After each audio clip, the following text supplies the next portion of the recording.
welcome into Camp Randall for our Division I championship game. It is our nightcap, and it's a chilly but very comfortable night here in Camp Randall.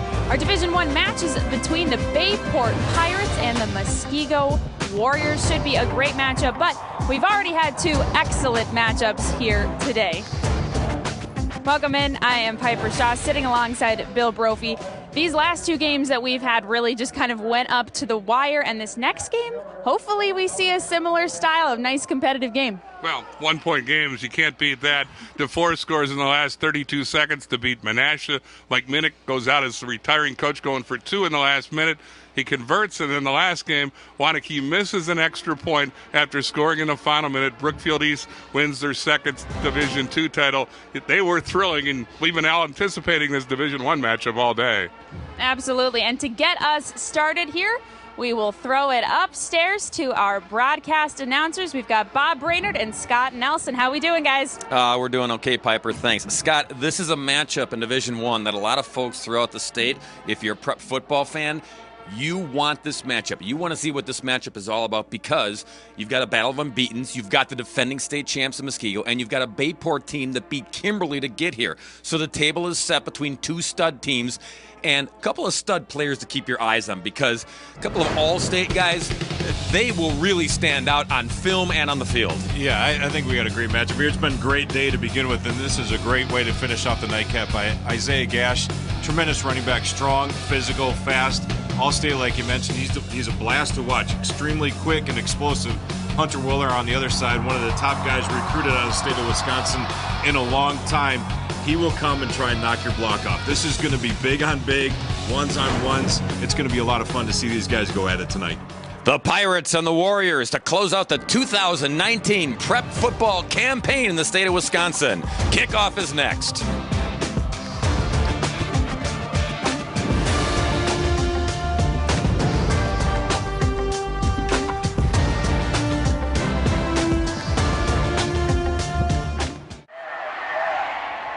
To Camp Randall, our Division I championship game is just about to get underway here tonight, and these are two undefeated teams. But Bayport head coach Gary Westerman said even though they've never been on the championship stage, he doesn't think it matters. They're not worried. He knows Muskego is this powerhouse and that they're hungry to defend their title, but he said we not only have some of the best players in the state, but that they are also just amazing human beings and great sportsmen.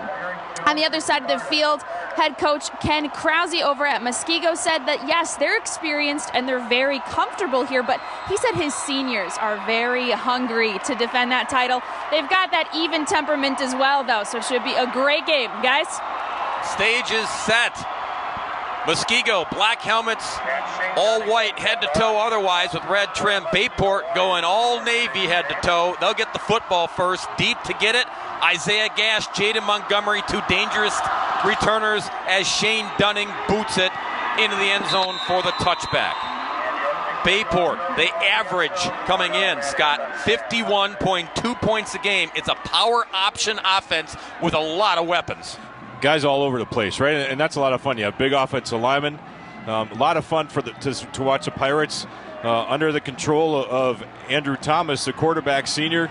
Has had a tremendous season. Senior leading the way, as you mentioned in the open, beating Kimberly for the first time in a long time. They've had solid teams that haven't quite been able to punch their ticket to state. This year they got it done. From the 20, 1st and 10, Bayport taking their first snaps in their first ever trip to state. And the give to Gash. Isaiah weaving, darting, and a 13-yard run by Gash to kick things off. Let's check the offense for Bayport. Gash is one of the weapons, no doubt, along with Thomas, the quarterback. Sam Plum is an all-state honorable mention receiver. He's explosive when he gets in the open. So is tight end Cole Weber. Big target who can move some bodies around. And this offensive line, Scott talked about it. Blue-collar, hard-working group. They're talented and experienced.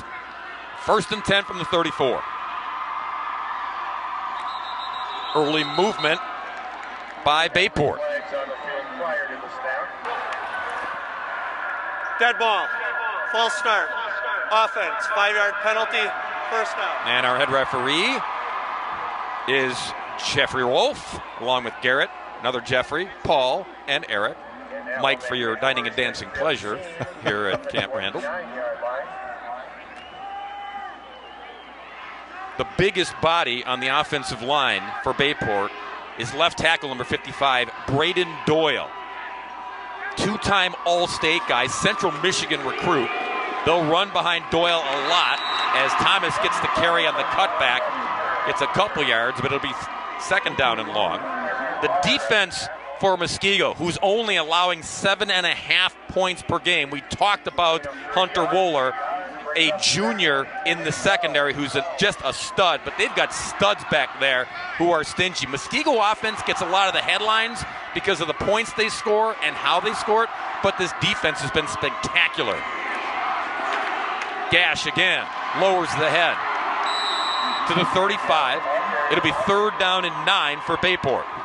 That Warrior defense you talk about, Bob, is going to have to be stellar tonight, right? You got 3 down linemen. They have to plug gaps and hold and sustain blocks so that the linebackers are able to flow, that your secondary is able to flow. A guy like Wohler coming down from the safety position. But if Bayport is able to get to the second level on the offensive line, it's going to be a long night for the Warriors. But they're big, physical, and they'll do some different stunts to try and screw up that offensive count. Thomas to throw. Across the field. And too much. Incomplete, intended for number 80 over there, Mitch Merhalski. And it's fourth down, and Bayport got to boot the football. And Thomas under pressure from number 53, Brian Radish, as he comes from the outside edge. You feel that pressure from the middle linebacker blitz. You feel it from the outside defensive end pressure in your face. And until you kind of settle in and get used to the surroundings with this big stadium, right? Things change. The angles look different. The ball comes down differently for return men. A lot changes here. You got to settle yourself in and feel comfortable with the surroundings as quick as you can. Wohler's deep. Austin Heim on the boot, high in the sky. And Wohler gets away. It'll roll and die at the 34-yard line. We'll take a break, but we've only just begun here in D1. Pirates and Warriors, arr, for all the marbles in Division I.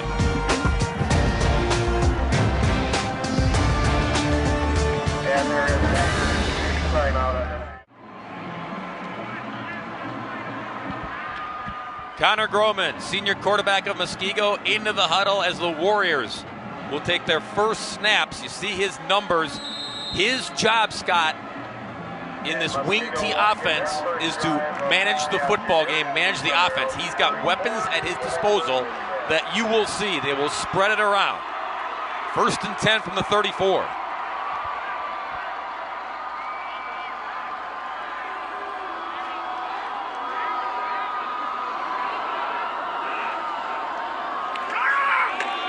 First man through. It's John Bolski, junior fullback. As you look at these starters for Muskego, Bolski will get carries. Andrew Lier will get carries. Alex Current will get carries. Running behind some big boys up front as well, right? You've seen the size of players grow and grow and grow in each division that we've seen. Now you see it across the board on the offensive line, the defensive line from both these squads. Jacob Lashinsky at the right tackle, 3-year starter. He's the bell cow all-state player. And Bolski again gets smacked at the 38-yard line. Here's the defense for Bayport, who allows just 8 points and change on average coming in. It's a 3-4. And excellent team speed, Scott, on the defensive side by the Pirates. Come into the game with just shy of 20 sacks on the season. They are aggressive, fast, physical. They should match up with this offensive line very, very well. 3rd and 6 for Muskego. Groman, second man Current, trying to get to the edge. Can't get there. Terrific tackle, bears the team speed. Logan Geisler got to Current, brought him down, 4th down. Outstanding job. They have 5 down linemen, outside backers, inside. They plug gaps. They push and reset the offensive line of scrimmage, but they force the running back to go sideline to sideline, and then that speed. One guy blows underneath a block, bellies him around, and brings him right to the outside cornerback, and a great wrap-up tackle for a 4th down situation and a punt coming. So we've seen 2 really good defensive sets here by both squads. Shane Dunning to boot it. Logan Geisler, Alex Sylvester are deep. Good kick by Dunning. He's one of the best in the state. And when you're one of the best, you get good rolls, too, to help the cause. Beanbag goes down at the 14-yard line. That's where they'll mark it. Yeah, that's frustrating as a coach. In the ball in the air, you got 2 return men like that. That's one where you got to call it, raise your hand, fair catch, and you save yourself 15 yards. That's a discussion point from the coaching staff. No score. Early first here in Madison. Back here at Camp Randall in Madison. No score. Both teams getting a feel for the action here in Division I. Terry Westerman, 8th year as the head coach at Bayport. He's also the offensive coordinator. His offense starting out 1st and 10 at the 13. First drive, Gash had 2 carries for 17 yards. Gash, more carries and more yards. Marker comes in. Gash finally goes down at the 47. We'll see, though, if they'll subtract some of this carry by Isaiah Gash.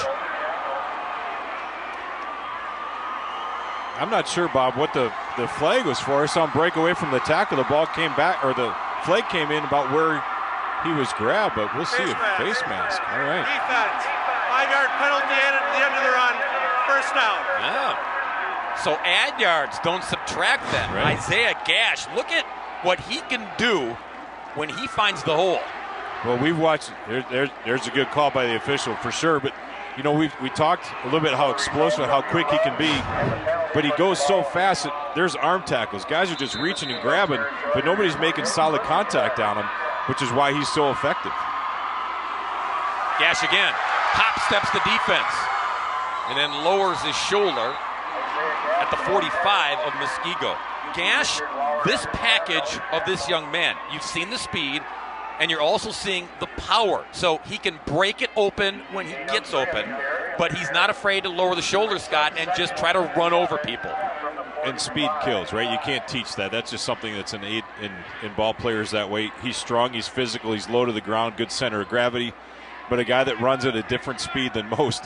And in practice, you can't simulate that with your scout team until you get to game time. That's why we see sometimes the defenses lag behind the offense to see if they can adjust here as quick as they can. Gash, close to a first down run, needed the 30-80s. They're going to say, you got it. First down, Bayport. Gash last year, all-state runner as well, had over 1,600 yards, 30 touchdowns. This year, he was injured and missed weeks 1 and 2. Coming to this game, over 1,700 yards and another 30 touchdowns. So he has gotten bigger. He has gotten stronger. He's even more explosive this year. Well, when you think about it, right, here's 12 games that he's played in, right, overall with missing those first 2. But you roll off 30 touchdowns in a year. That's more than some guys have an entire career, and that could be 3 or 4 years worth of a career. Gash again, this time left side, and then stumbles forward up and over the 30-yard line. So Gash is, we'll get the punt out of the way early, gashing this Muskego defense. Again, a Muskego defense that's strong and physical up front, trying to plug gaps in the defensive line. The 3-5 concept, they'll shift down, they'll bring 4 guys down, trying to do some different things. But that offensive line for Bayport is doing a really nice job of not a big blow-up block, but a body on a body and letting the guy behind you, your stud running back, go to work. 2nd and 2. Gash again. This time wrapped up in the backfield. Nicely done by 22, Nicholas Meyer. Meyer, senior linebacker, solid edge player, got in the backfield quickly. Well, that's what you're going to have to do is get into his legs, grab onto his feet, make sure that he can't continue to run. You wrap him up as much as you can, right? One body, not letting go, and the pursuit comes and follows. Now, if I'm Bayport on the other side and I'm Andrew Thomas and I see it, I give it to him, everybody pursues with him. He might pull that at some point and go around the weekend. Thomas, good running quarterback as well. He's got 14 rushing TDs from his QB spot. Just trying to get the first down there, and he does not succeed. Muskego defense flying to the football, flying to number 13, brings up 4th down. Thomas got spun around, his back to the defense, wasn't sure where guys were coming from, couldn't get turned around fast enough. A lot of times really, really good running backs are able to get hit and keep their momentum going and their eyes downfield. This time he spun around and got caught up in traffic. But great pursuit by the Muskego Warrior defense. You're going to see guys flying to the football both ways today for both these teams. They're aggressive, they get after you, and they get downhill in a hurry. 4th and 4. Thomas, shotgun, Gash flank to his right. Now dots the eye behind him.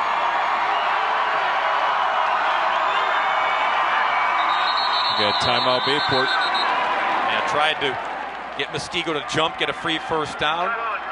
They didn't budge. Timeout Gary Westerman and Bayport. Let's check in with another member, esteemed member of our broadcast team, the coach, Al Minner. Yep. Okay, we're going to have one of their favorite plays is counter. So he's going to pull and he's going to wrap. Okay, up here. And they're either going to get, I think they're probably going to leave this guy and kick this guy out, and he's going to come down in here. But this is their base play called counter.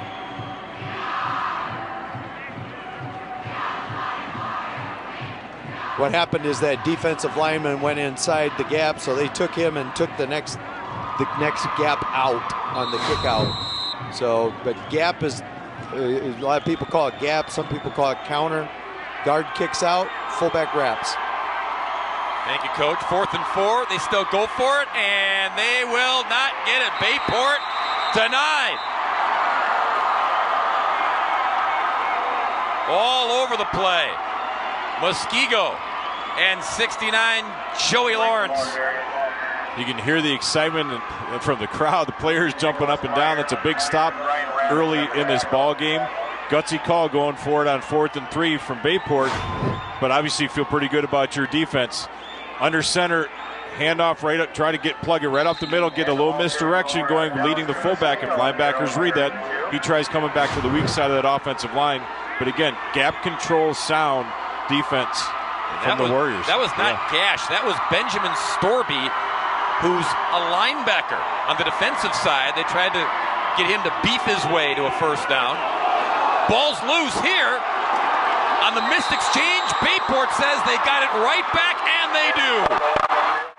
Whole lot of confusion on the snap in the backfield. Recovered there by Carl Verlanik. But Scott, man, Muskego, it was like bumper cars in the backfield. Well, you see a lot of motion from Muskego, right? There's guards pulling one way, the other guard coming the other way. You have running backs in this wing T that are leading up in the middle or getting the football. A lot of going on in the backfield. So not only do you get crossed up sometimes defensively, but offensively as well. Just a missed exchange, ball in the turf. And again, pursuit from the defense for the Pirates was huge. Quick and explosive. And they see the ball on the ground, then they all attack. You could see on the replay, Groman never had the handle, tried to force feed it to the second man current and never got it. Now, a little toss on the jet sweep. And still some running room. That's Plum. Beg your pardon, Mitch Merholski on the jet sweep. Mitch picks up a first down. Motion, movement, trying to get guys tilted one way or another, right? So the jet sweep works a lot of times early in the ballgame till you adjust to what things are going on. Andrew Thomas flips it forward. He pulls out, that freezes one guy. Everybody else starts moving to the right. You just tuck in behind the wave in front of you. 1st and 10 at the 20. Back to the ground and Gash. Squeezes right through the middle to the 14-yard line. Later on the tackle, gain of 6. 8th carry for Gash now here in the first quarter. Again, Bayport does a tremendous job of working through their count. Who's in front of them? So typically offensive linemen have a count weak or strong, whether they count them 0, 1, 2, 3, negative numbers, whatever the case. But if they know where they're supposed to go, it makes it real easy when guys try to stunt and move along the defensive front. 73 yards already piled up by Gash. We'll add a few more. Pads popping inside the red zone here. Makes his way to the 12. Would be 3rd down and a couple. Gain of 2 brings up Gash, 3rd and 2. track kid as well. Long jump, triple jump, where he finished 4th at state. Listen to the popping we mentioned. Yep. Clickety-clack means everybody's Speed, power, strength coming at you. Head to head. Thomas.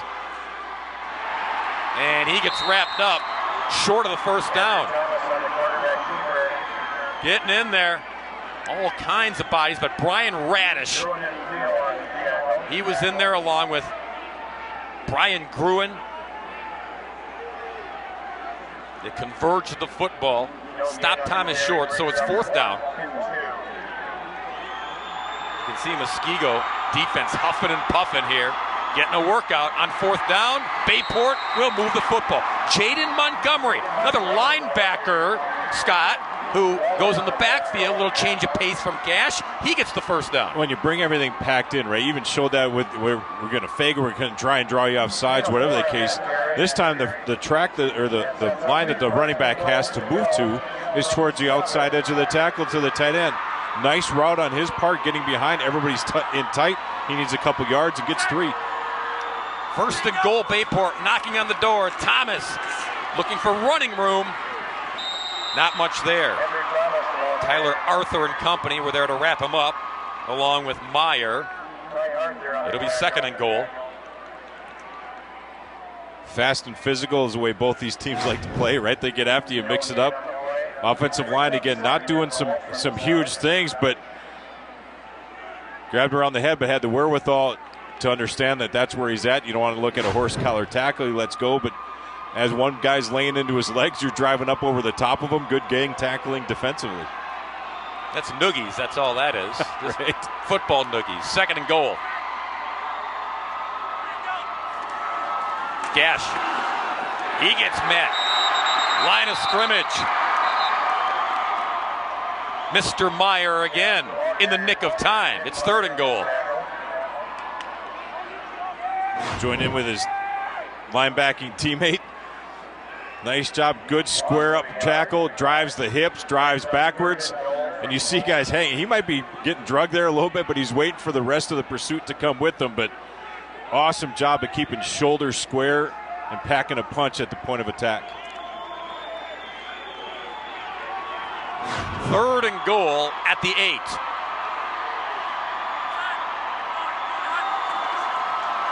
Thomas. Across the field. Incomplete. He tried to go back to Gash, who leaked out of the backfield, and in the nick of time there was Richard Wauer to bust this up. And Wauer recovered nicely, really well designed on the throwback, the running back leaking out at the last second. If he's able to get both hands on it, I think it's a touchdown. He tried to pin it on the shoulder pad of the defensive player, but driving through and recovering, right? Understanding I got beat, not looking back for the football, but driving to the man to try and make a play. That was a huge one for the Warriors. Austin Heim on to attempt the field goal. It'll be a 20-yarder.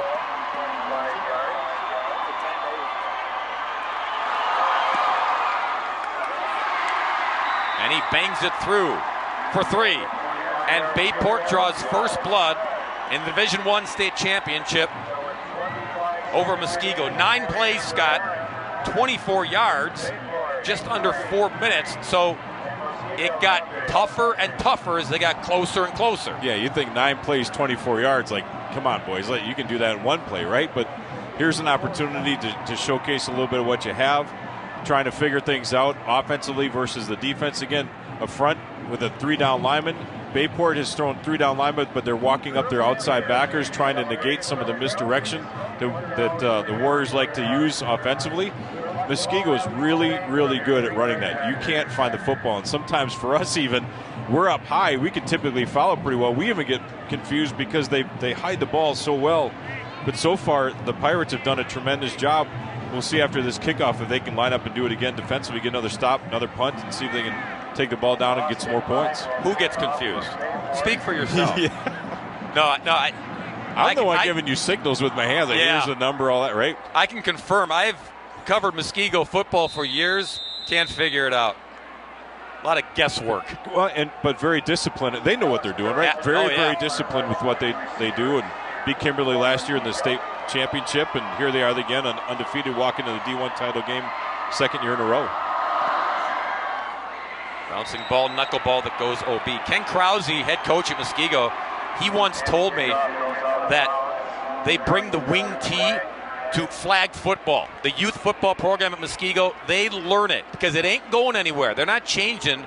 No matter what the athletes are, it's going to be wing tee when you get to JV and varsity, so learn it early. I think a lot of the programs that we've seen here today, even Catholic Memorial yesterday talked about a youth program, right? That anytime that you can bring that down to youth level, you break it down. Kicking team.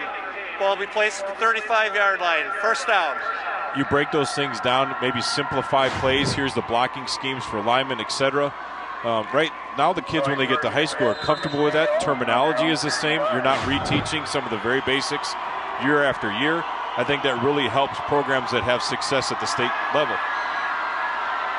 Connor Groman under center. First and 10 at the 35 for the Warriors. And Groman trying to set up and throw. Instead, he'll run. Tuck and run. To the sidelines he goes. Out of bounds at the 48-yard line. Connor Groman showing off when he calls his own number, he could be dangerous in this running attack. Yeah, these guys, it doesn't matter who, right? Put the ball in the hands. But it's unfortunate that when you take a look at it, there's 10 guys inside the line of scrimmage. There are 3 white jerseys running down the field uncovered. And when you got these guys going, it makes it very difficult defensively, right, to cover everybody. But as fast as they move, you really have to trust your eyes, engage in what your scheme is about, right, and trust the guy next to you that he's going to take care of business. Current on the carry. That closes out the first quarter of play here at Camp Randall Stadium in Madison. Got to turn them around, don't we? Yeah, we do. That's how we do it. Second quarter, we'll have Muskego going left to right, north to south. Bayport, however, has the early lead. 3-0 on the kick by number 3.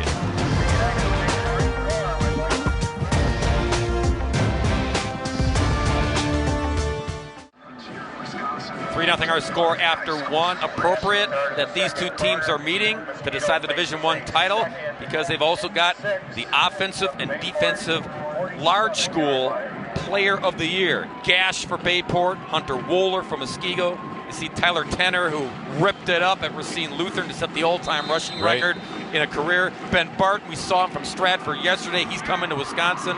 Marshall Lehman, outstanding defensive coordinator at Stratford. Got the assistant coach award of the year. Congrats to one and all. Second down and 6, Muskego in Bayport territory. Polsky on the carry there.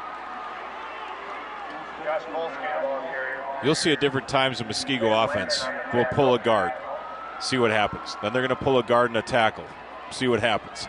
Then they'll pull a guard and bring a guard back the other way. There's a lot going on, right?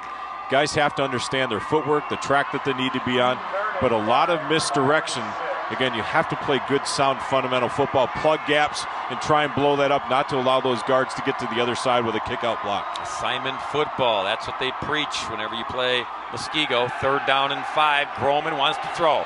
He will deep, and he's got the hook up inside the 5 to Ryan Harrison. First and goal, Muskego.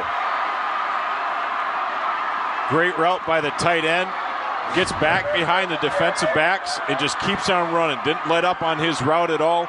It took a little time to set it up, but he finally located him. Again, you'll see high school receivers get downfield and give up on the route. They'll just slow down. He did not. Dropped it on a dime and sets up at the 5-yard line. 41-yard hookup. First and goal at the 5. Polsky in the backfield. Swing it around. Cut back Current. He lunges. He's in. Touchdown. Alex Current.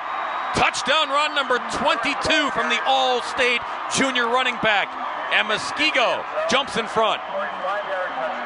You're close. You're smelling pay dirt. You're hungry to get in the end zone. Again, misdirection. On your heels defensively. You got to bow up and line up and play. And here you see a guard pulling from the left, and Brent, kick out block, and Current puts his foot in the ground, goes north and south, and extends for the touchdown. Shane Dunning for the PAT. Wauer holds. Dunning blasts it through. It's 7-3 Muskego. Alex Current. Oh, by the way, he's a state relay champion as well. Showing off the burners to get it into the end zone for 6.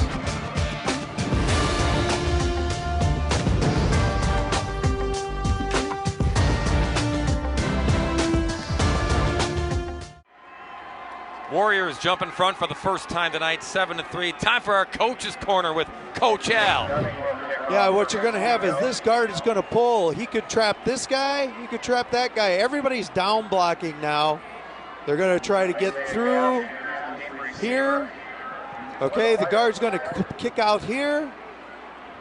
The fullback's going to replace the guard in case there's any stunt coming through.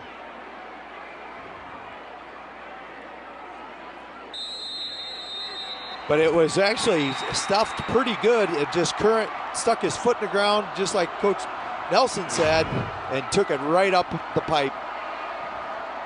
Thank you, Coach Al. But again, they can trap anywhere along the line, and you try to find the guy that doesn't really take on trap blocks very well. Absolutely, easier said than done. Gash fields it at the 1. Isaiah to the 15. Good kick coverage there by Muskego. Chris Gruen got down there before Gash got ahead of steam. Well, we'll see the type of answer that the Pirates have, right? They struck first 3-0. Muskego, no panic. Come down the field after a little bit of back and forth, right? Punch it in for pay dirt. Bayport's used to scoring a lot of points, right? They can strike quick. They're solid up front. We'll see a little bit of back and forth here now in this second quarter. Again, teams trying to feel each other out just a little bit, and then which will set up for a great second half. Gash on the jet sweep to the 21-yard line.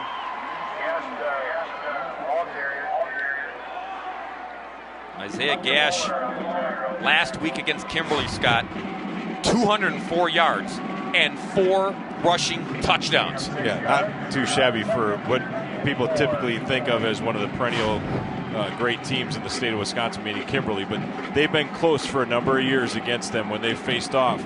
They finally got over the edge.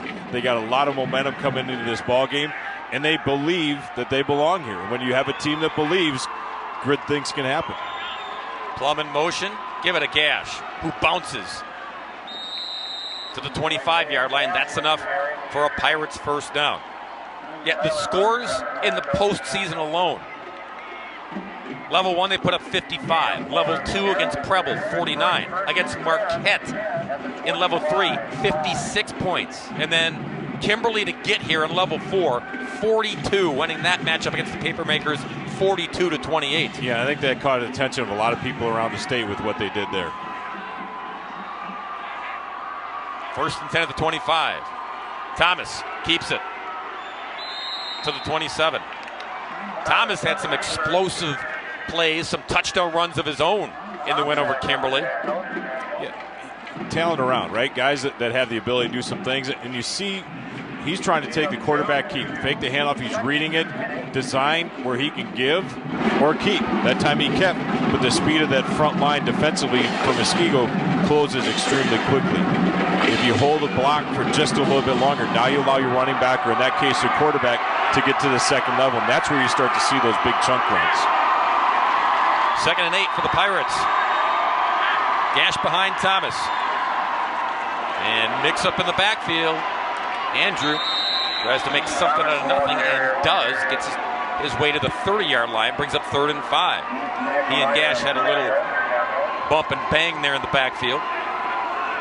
It's a little look at each other like, we got to get this corrected, right? We can't have that happen in this game, but you know, they've done some tremendous things throughout the course of the season. I would guess that it's just a simple look. There no words were spoken, and it's more or less like in baseball, you see guys put their fingers at each other like, I got you, we're good. If it's anything verbal, it's usually just do. Right? Come on. Yeah, do. 3rd and 6.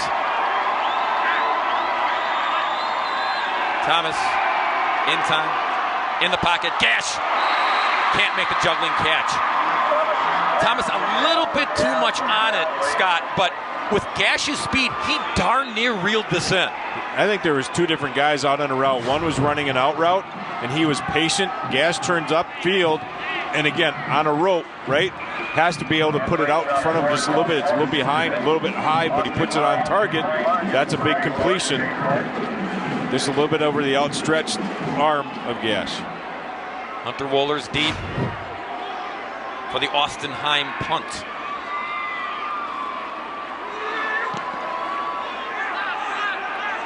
Veering out of bounds. It sails OB. Heim didn't get much of that. Muskego will take over, leading 7-3 here in the second quarter of the Division I State Football Championship.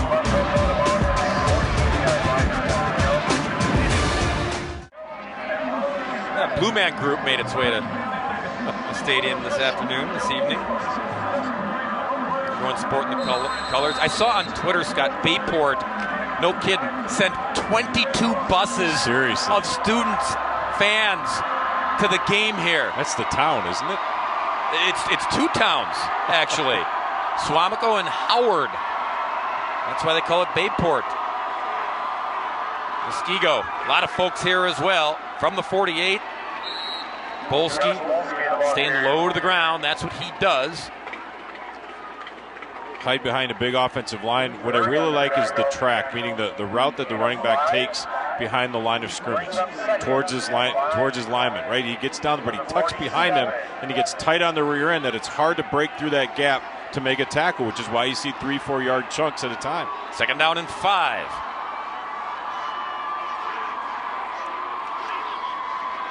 Bolski again. Same spot, this time Bayport there to cover up quickly. Gain of 1, so it'll be 3rd and 4. That particular play, nobody pulled. Nobody moved at all on the offensive line, and it's gap sound fundamental football for Bayport. They shoot the gap, they get to the outside edge, they hold their ground, and that's good team pursuit. Now, Muskego comes back with a little misdirection. Can they hold up and do the same?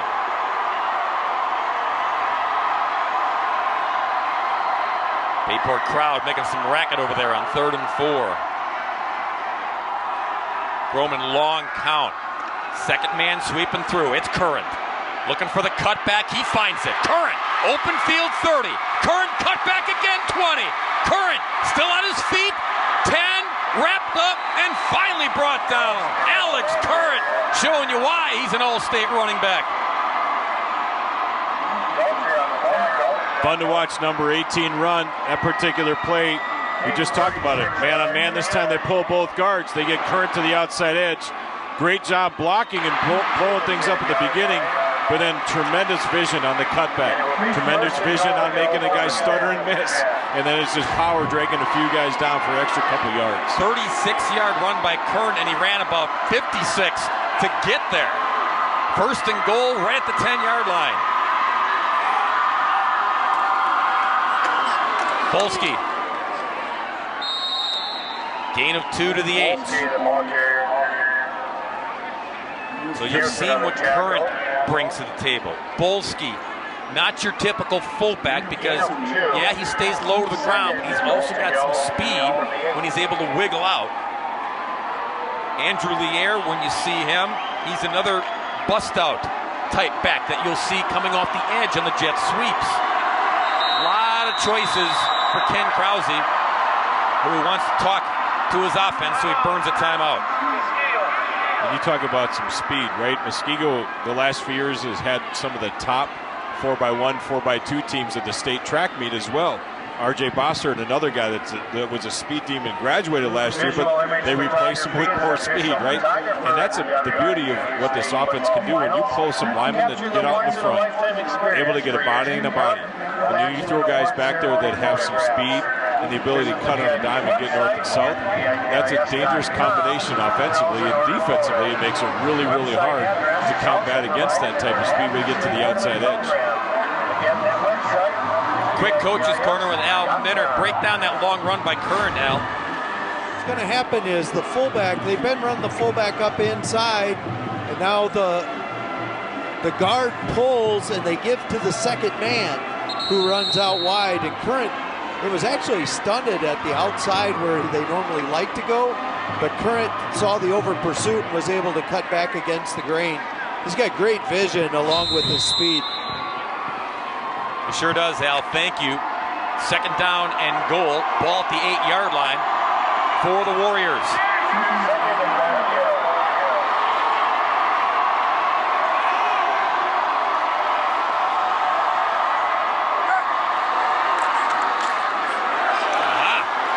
Double handoff. That was Evan Weber who took the handoff. It goes Groman to Curran to Weber. And yes, another wrinkle, Scott, another concern that the defense has to worry about. Yeah, you pull one guard one way, you bring the other guard, or the tackle and the tight end the other way, coming back around, so you run almost like a counter and a power back. Makes it really, really difficult. You're plugging one, you think you got it, they go back the other way for a nice gain. And what's the call here on 3rd and goal? It's Groman with the push into the end zone, touchdown! Connor, with all that beef in front of him, pushes it in for his 4th rushing touchdown of the year, and Muskego plus 10. You're that close to knocking on the doorstep and crashing down the front door, right? I would go with those big bodies up front, especially now that you can tuck in behind and push from behind, right? Might as well just bring everybody down, form a little V, a little wedge, bring your tackles in from the outside edge, and just continue to drive across the goal line. Really, really well designed, and seems like it should be pretty easy, but that's a lot of beef up front to get organized. Dunning, the extra point. It's at 14-3, 6 plays, 52 yards, 3:44 to get him back into the end zone on the Connor Groman touchdown run. And you mentioned the beef up front. Ethan Jakut at the left tackle, All-State honorable mention. You've got Brent Travis, Nathan Wizolowski, the center, Kyle Mason, the right guard, and big Jacob Lashinsky. We talked about him, All-Stater Jacob, 6'4", 335. Yeah, can move well, right? It doesn't move like a guy that's in high school at 300 pounds. He moves well, good footwork, and that's stuff that's worked on, right? That's just not something that comes naturally. Guys have to have some athletic ability, obviously, to be able to move that way, but these kids work. They get after it. They're confident. Well coached in a group of guys that after last year beating Kimberly here got their way back to the state title game again undefeated, and are hungry for more. We'll see again. We talked about it last time they scored. What does Bayport have in the tank to answer? You don't want to let this thing get down with 3 scores, right? You got just under 5:30 left in the second quarter. You scored first, but you've given up 2 touchdowns now. You've got to find a way to get an answer, and again, not just a field goal but a touchdown here to pull this thing back within striking distance. Shane Dunning.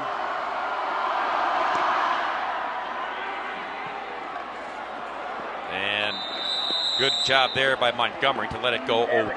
So Bayport gets the football at the 35-yard line. He's trying to save a little extra yards on the one bounce and bounced away from him. He's lucky that it did. I'm not sure that he would have handled that real cleanly. On those bounces, sometimes that comes off really, really hot. So lucky got out of bounds. Saw some of the guys throwing the Batman capes on there on the sidelines. A little chilly. Temperature dipping into the 20s now under the lights. Final game of the prep football season in the state of Wisconsin. Bayport and Muskego. 1st and 10 at the 35.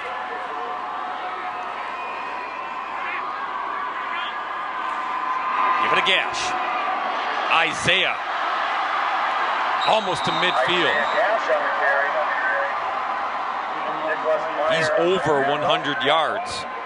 All-purpose between the kick returns and the running. Isaiah Gash piling up the early chunkage here for Bayport. Muskego even has an outside linebacker way outside. He's about 6 or 7 yards outside the line of scrimmage, and they're still able to get wide and turn upfield. That just shows you the speed that he has. Thomas That time he faked it to Gash, coming right to left, carried himself up and over into Muskego territory. And keeping him honest in the middle there. Any over pursuit is a chance to cut back to the weak side of that offensive line and see if you can't hit one. Thomas is an athletic kid as well. It's nice to see athletes around that you find ways to use your guys to the best of their ability, and then they got to buy into things, right? So here you get a guy coming to the edge, fake it, carries out a really good fake, but nice job staying home on the backside for Muskego. Hunter Wohler got in there from his safety position to help wrap things up. 2nd down and 7. Thomas, right side again. Just over the 45-yard line. It'll be 3rd down and 4. Thomas is a tough kid. He started for Bayport the second half of last season due to an injury with their starting quarterback. Hasn't given away the job since. And he has looked comfortable. He's a good athlete. Plays basketball as well for the Pirates. His dad is a former safety here at the University of Wisconsin, so he's got a little football in him, which is kind of nice to see that as well. Gash straight ahead for the 1st down. Went off that right side. John Burgess. Talon Danforth over there, the center. Daniel Forstek is the right tackle. He's got 2 D1 offers of Illinois State and New Mexico State. And Tomchak gets to him first, and Wohler comes over, but he's got the leverage, the strength in the legs, and continues moving the feet to punch forward for the 1st down.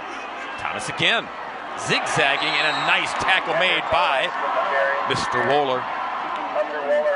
That's what colleges really like from him, getting downhill. As a safety, you want to play within the alley, right? You got to get downhill, and it's not running flat. It's getting downhill, closing ground.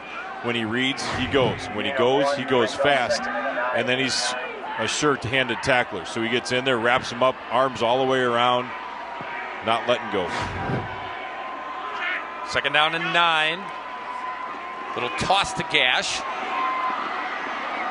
Wohler's there for the wrap-up at the 31-yard line. It'll be 3rd down and 2.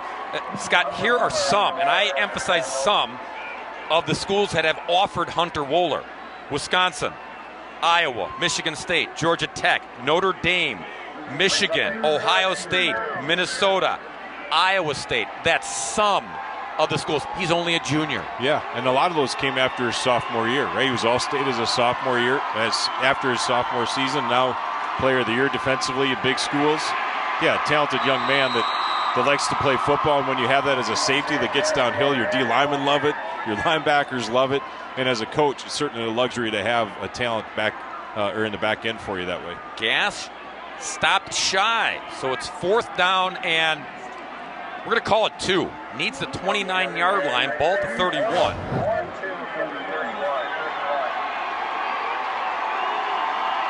He slipped through the first opening, but then the window closed. They go for it. They give it to Gash, and Gash did not get it.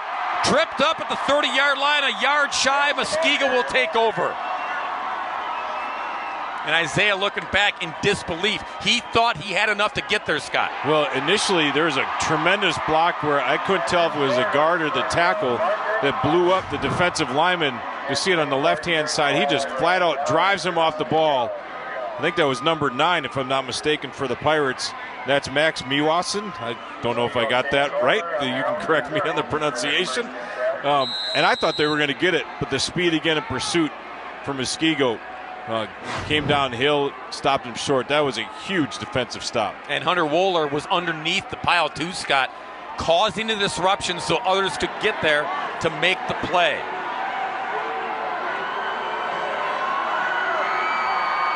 First and 10 at the 30, Warriors up 11. Bolski runs into Jake Berg, who makes the tackle. But a gain of 5 to the 35. Under 2 to go before halftime. Bolski's fun to watch, right? He's just kind of a down and dirty guy, likes to hit, likes to be that wrecking ball. They motion one guy, try and tilt the defense a little bit, go back to the weak side. Offensive line moving well, but so far Bayport is trusting what they're seeing. It's just they're getting gashed for 3-4 yards of crack, and the chains keep moving. They give the current. Dancing, cutting back. First down run by Alex. You can even hear the pitter-patter, almost like a jump stop in basketball. Yeah, and I think that's what he does well, right? He's able to stop, plant, do a jump cut, then get downhill, make another guy move. But you hear the pursuit and the feet patting down, or guys trying to break down, drop their hips and sit and force him into a situation where pursuit's coming, but he's quick and elusive, not only north and south, but laterally as well. Fresh set of downs for the Warriors at the 42.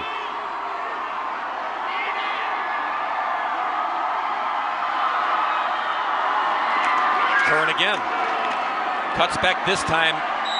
Navy jerseys were there. They limit the damage to a gain of 2 to the 44. Under a minute to go.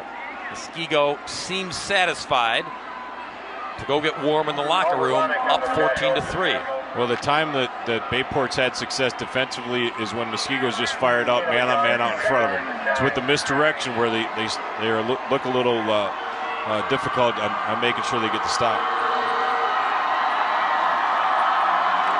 2nd and 8, Bulski. Open field to the 43.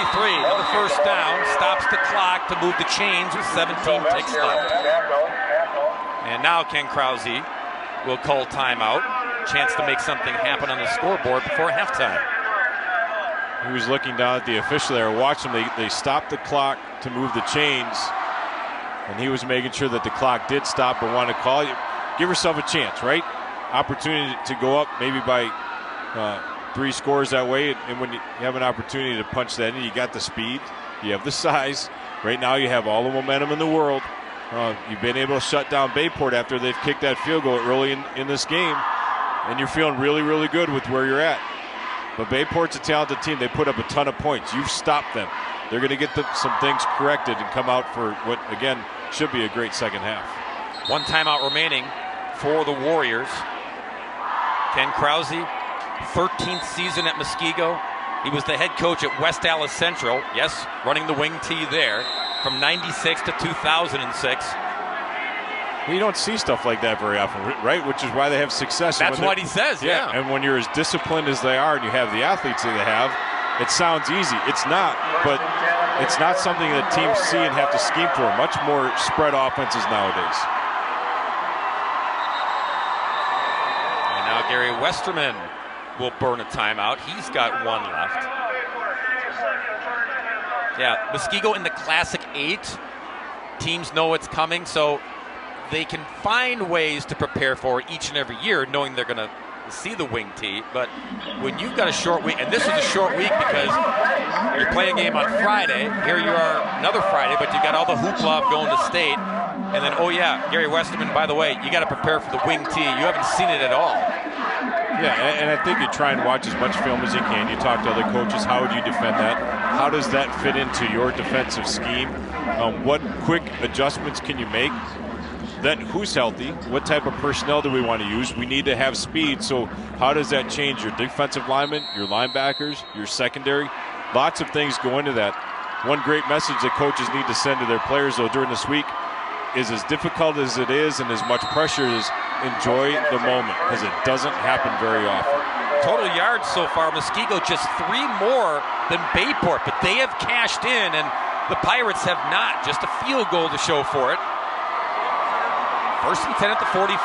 Groman wants to throw. Flushed, on the move, downfield. And it shoots at OB. Hunter Wohler. Nope, beg your pardon, not 24. Harrison was downfield, the big tight end. Harrison used to be strictly a blocking tight end in this offense. Well, that's what most of them are, right? Well, yeah, when you think about it. But they've shown him the ability to get out and make some plays in the passing game, which they don't have to pass very much, right? They've just been able to beat teams with the run game, but obviously you have a quarterback can get out with his feet and creates difficulty for the defenses that way when you have, not only can he run, but he can throw on the run. Yeah, Groman came in with just 10 passing touchdowns all season long.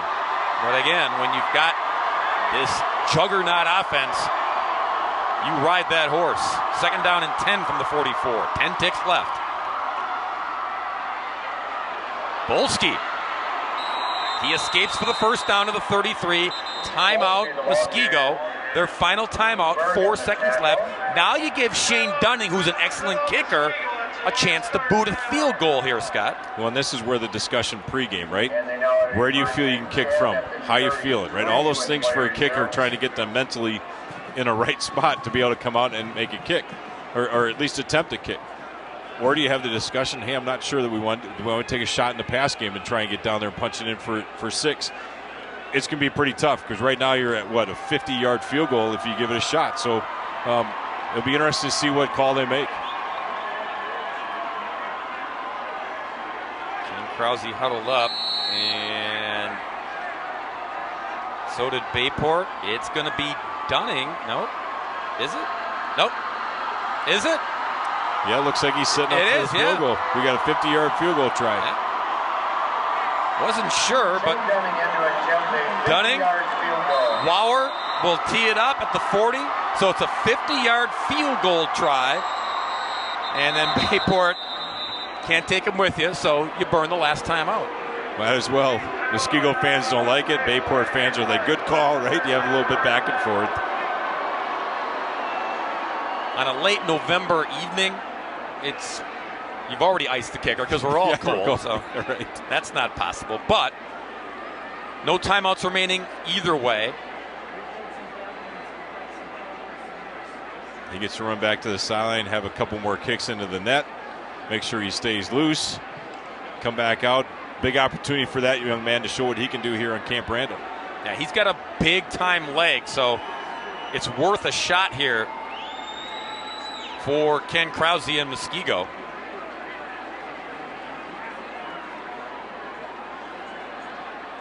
His long field goal of the year, Scott, 43 yards. Well, it doesn't look like there's hardly any wind down on the field right now, so that shouldn't be a factor. Nor will it help, I guess, in that same token. All right, here we go. Set down. Kick on the way. Gonna be short. It was on mark, but just short of the mark. He needed a little wind, a little Mother Nature to help push it through the uprights, but Dunning, no worries. Give it the old high school try. Muskego's still happy at halftime, leading it by the count of 14-3. Missed it by that much. About 5 yards or so. Solid first half here, Bob, I think, for both teams, right? Muskego was able to answer punch in 2 scores. We saw some big plays. We saw defense for Bayport hold that last drive, and you don't give up the points at the end. You're sitting 11 points down, but 14-3 is certainly doable for the Bayport Pirates. And Muskego hungry for more, right? They're back again here for the second year in a row.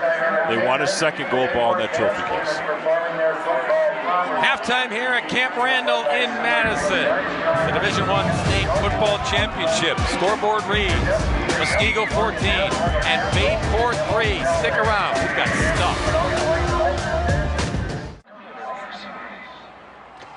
Halftime here at Camp Randall, and it's Muskego over Bayport 14-3 in the first half. I'm Piper Shaw, and I'm joined by Dave Anderson, the executive director of the WIAA. We've had some great crowds at this tournament, really bringing the energy, but sometimes, fans can get a little too competitive and maybe get a little negative. What steps has the WIAA taken to make sure that you keep that energy positive? Piper, our members are our schools, and everything that they do, everything that we produce, needs to be rooted in some way on both a moral and certainly an educational platform. And so our members work hard to help young people understand that they ought to be able to take part in sport and compete in an environment of respect, and that they don't feel harassed or threatened and those sorts of things. We've had a fantastic tournament season this winter, but it's always one of those things that as an educational community we need to focus on. absolutely. And the football tournament is the last tournament in the fall season, and you guys have made some changes this fall season to those tournaments. Can you tell me a little bit about some of those changes? Well, a couple of the very big ones, obviously starting right here with the football finals, is the use of instant replay. Oh, yes. And, it's part of the modern time and part of the modern spectator and fan expectation. And so it's a first step for us. And we'll talk about it, evaluate it, but it was a good start. We also, for the very first time, and I think maybe the very first state high school association in the country, we combined both our boys and girls state volleyball championship. Our girls have, since around 2000, played their state championship at the Resch Center in Green Bay. Our boys had been at Wisconsin Lutheran the last several years, and we thought that we would try to put the boys on a bigger stage and provide a wider exposure to boys volleyball in that venue and in the production capability that venue provides us. We think it was a success. I was there. I thought it went well. Terrific. All right, well, that's all the time that we have for now. Dave, thank you so much for being here. Stay warm. Appreciate you being out in the cold for the past 2 days and all the help. It's my pleasure. We'll be back with the second half after the break. The 2019 WIAA State Football Championships are brought to you by Rural Mutual. Premiums paid here, stay here to keep Wisconsin strong.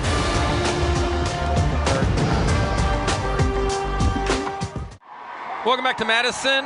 Second half about to commence in the Division I State Football Championship. Muskego leading at the half 14-3. Bob Brainerd, Scott Nelson, Al Minert, our crew, Bill Brophy, cast of thousands, Piper Shaw as well.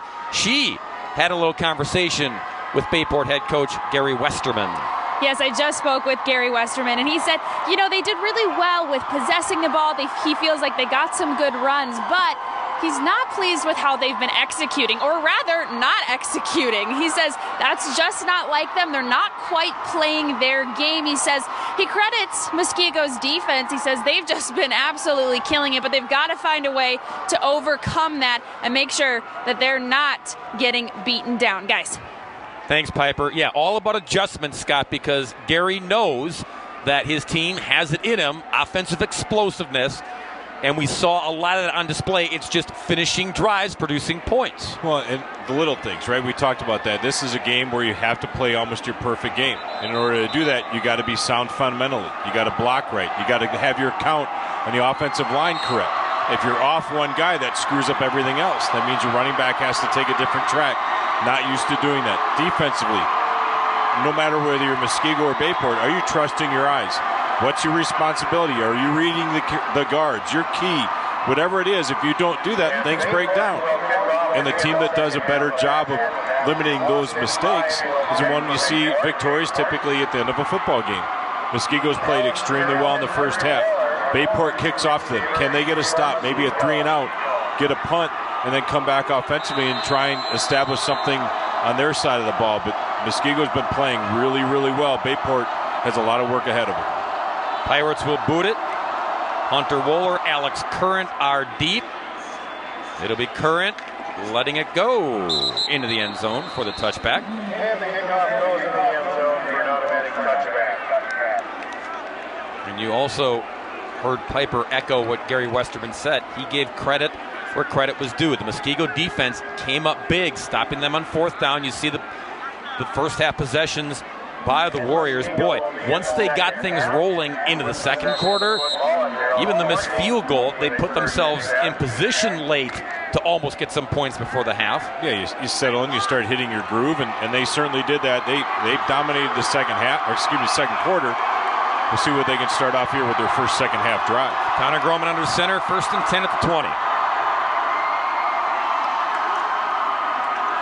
Bolski, gain of 5. When you do that on a consistent basis, game of 4, gain of 5. Now you're sitting 2nd and 5, 2nd and 4 each time. It's perfectly aligned for Muskego to now run through all your choices. Yeah, and you can turn your offensive line loose a little bit, right? You're getting downhill, you're getting engaged on some blocks. They start getting hungry. They feed some more. Let's keep going here.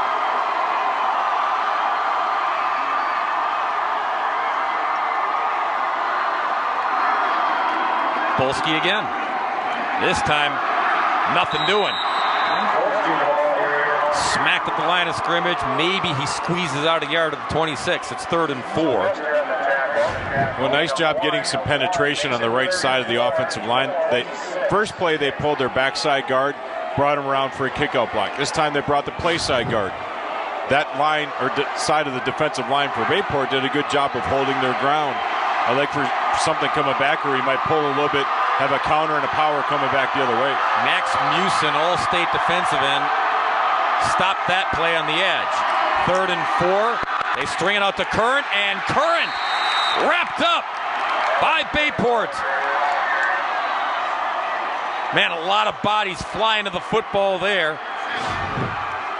Ben Storby is 6. He's there. Underneath, Alex Sylvester, he's there.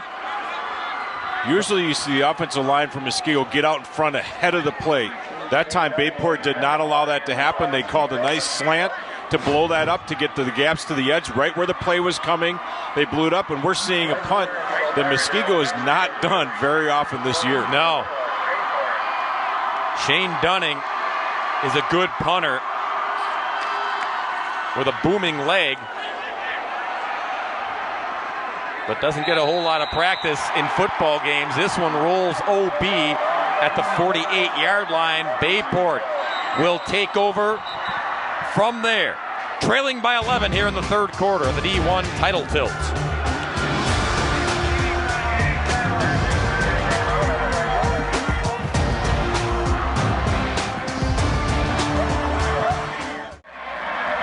Pirates trying to make up some ground here in the 3rd quarter, trailing by 11. Their first half possession, Scots, again, moving the football, but nothing to cash in at the end of these drives. Yeah, and a couple of the ones where you see there was punt, it was on downs, gave Muskego some pretty decent field position, right? And that's what you can't do with an offense that's as explosive as the Warriors. But Bayport right now sits at the 40-yard line with great field position to start their second half. Hand it off to Gash on the jet sweep. Careens his way to the 46-yard line. Isaiah's brother used to play football as well. His name is Elijah. Right now, Scott, he's in college at St. Ambrose, where he's an All-American lacrosse player. He is very good in that sport. Well, you get some brothers that get a little competitive, right? And the juices flow that way, competitive family. But a lot of fun, I would guess, for those two guys to share in a moment like this, as much as an All-American and in the state football game. And Gash slides his way to the 38. That's enough for the first down. You mentioned the family. That's what Elijah's doing. All-American in lacrosse at St. Ambrose. And the family tree, well, it starts with Dad. In fact, we got a couple famous dads in the Bayport lineage. It'll take us a little bit to break it all down, but we'll get there. Actually, they marked Gash shy of the first down. One official said move the chains, another one said hang on a second, so Gash has to earn it, and he does here to the 35. Now you can move the chains, now it's a first down. So Isaiah's father is Sam Gash, former running backs coach with the Green Bay Packers and former NFL running back. He was drafted by the New England Patriots, played for New England and Buffalo and the Baltimore Ravens. So you see where the athleticism comes in. Starts at the top with the Patriarch. 1st and 10. And they go jet sweep with the receiver, I think Sam Plum. Let him unpile here, and no, it's Michalski again, I beg your pardon. So there is Isaiah, there is Dad, Super Bowl champion, in fact, with the Baltimore Ravens in 2001. Not too bad, right? Yep. And that's how, when he was running backs coach in Green Bay with Mike McCarthy's staff, that's how the Gash family got to the Green Bay area. That's how the Suns got to play football at Bayport. 2nd down and 10. Thomas to throw. Downfield, there's Sam Plum, and there, no touchdown. Plum can't hang on. I was just about to say, Scott, Sam Plum has been so quiet, haven't even looked at him. They looked at him there, and he and Thomas almost connected. Well, they got the exact coverage that they were looking for. A single receiver out on the backside. This is designed to go to him the entire way. Blows over the top of one defender. Wooler's late coming over as a safety. This is one when he looks back at, man, I wish I would have had this one. Dropped it perfectly in there, but as he came down, could not secure the ball. Elbow hits the ground. The ball squirts loose. Dropped it right in the breadbasket. Just went right through his hands. It's where you want to secure that with the hands. Go up and get it. Don't let it drop down too low. Boy, and Sam, All-State honorable mention kid, 11 touchdowns, almost had his 12th. They go back to the ground, and Gash, he's stacked up at the 31-yard line.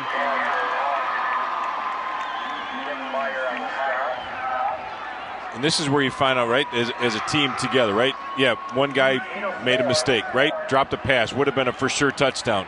What do you come back with? How do you play some good team offense, good team defense? Pick each other up. This game's far from being over, right? Far from being over with 7 minutes and counting left in this third quarter alone. But you're sitting at a 4th down situation right now, right? That's a big call in this ball game. Gutsy call. On 4th down today, 1 for 3. They need 6 yards to the 25 to hang on to the football. Thomas to throw. And can't. Ball's loose. No whistle. Scooped up by Brian Gruen, who will take it all the way for the touchdown.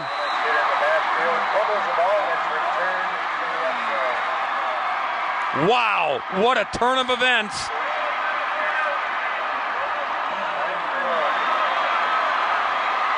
I'm looking down at Andrew Thomas. I think as he goes up, he's trying to throw the football, right? Throw an incomplete pass. I think it ends up coming backwards, which then becomes a lateral, right? That's a good no call, good no whistle by the officials. Unfortunate for him. He's trying to do the right thing, but as he spun around, the ball goes backwards. He's trying to lobby for a forward pass. That's a backwards pass and a scoop and a score. Very unfortunate for the Pirates. 64 yards on the Brian Gruen return.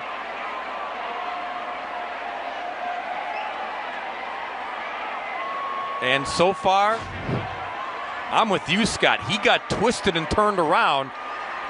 So Thomas was saying, my arm was going forward. Well, the arm was going backward, actually. Yep. And when the ball pops out, it's either a fumble or a lateral. Either way, Gruen was there. He takes it to the house.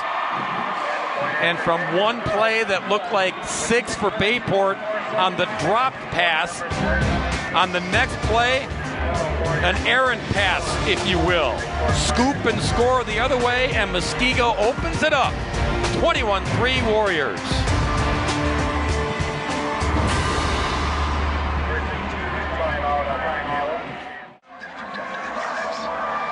You got some Muskego gear there, you got some Badger gear, it all works. The red and white having success here on the field tonight. Bucky will take the field mid-afternoon tomorrow to face the Purdue Boilermakers.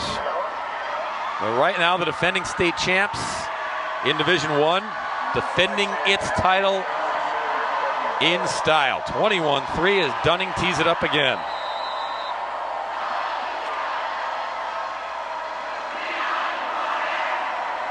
They got it rolling right now, feeling very confident, watching their sideline. Guys are jumping up and down. They got the momentum, right? They're riding that wave as long as they can, but feeling very, very good with where they sit in this third quarter. Montgomery at the 5. Tripped up at the 28-yard line. So Bayport back to work. But Scott, the momentum swing on what could have been. You go from The drop pass in the end zone could have made it a 14-10 ball game. Game on, right? Very next play, you go for it on 4th down. Disaster. Not just a stop, but a touchdown as Gruen took it to the house. Yeah, gutsy call on 4th down, and out in the outside flat, he had a receiver that was open, just wasn't able to locate him. Tries to prolong the play, jumps. I don't know why he jumped, but when he get jumped, then the defensive guys pursued, right? Got him in the air, spun him around, lateral pass, and the rest is history on that one. Handed off to Gash. Marker comes in to 3, in fact. Yankees littering the field here. All right about the 30-yard line. 3 of them, in fact. You know what that means, right? Must have been something really bad. 10-yard penalty, spot of the foul. Yeah, it's holding. First down. It is bad if you're... Yeah, if you're Bayport, right? Nice cut. And a lot of times when running backs make cuts, right, you got a guy engaged. He's trying to spin off on the left-hand side of your screen, driving, and he's trying to get out there. He just kind of grabs on. I don't know. Sometimes I like to say, you know what, if you're winning the battle with your feet, even though there's holding, you're still beating the guy. But when it's that out in the open, right, it's really hard for official not to grab and throw the flag. Arch it back to the 18-yard line. That makes it First and 20 now. They go to Gash. This is what Bayport's going to do, Scott. They won't get crazy here midway through the 3rd quarter. They have the explosiveness of a kid like Gash, the offensive player of the year in large schools in the state of Wisconsin. Thomas can break it. You saw Plum. I mean, he was open. Right. And so they are one play away from getting on the board here and getting right back into the football game. Well, Gash is a patient runner, right? He trusts his offensive line. He's getting some good yards. He got 8 yards back on that last run from the 10-yard penalty for the hold. Patient, but at some point, I want to really see him break out. Sideline toss. There's Plum.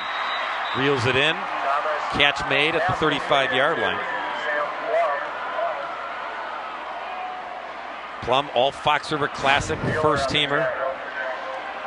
Nice throw by Thomas out into the flat, right on the money. Gets out of bounds. You save a little time. Now you're in a 3rd manageable situation.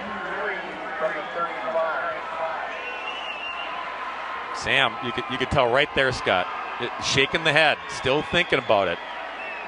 Yeah, sometimes it's hard to let it go. Again, that's where you have good team play, right? You got to slap on the rear end, say, let's go, buddy. Like, shake it off. You get another chance. It's coming, but be ready when it does. Gash flank to the left on 3rd and 3. He'll get the carry. He'll get the edge. He'll get the first down. Banged out of bounds. Just past the 46-yard line. Just enough of that RPO action to freeze a couple guys, allow the blockers to get to the outside edge, but the quick explosiveness down the sideline and then getting underneath the tackle gives them about another 2 or 3 yards. Fun to watch him run out in space. First set of downs for the Pirates. Thomas pushing the pile to the 48-yard line.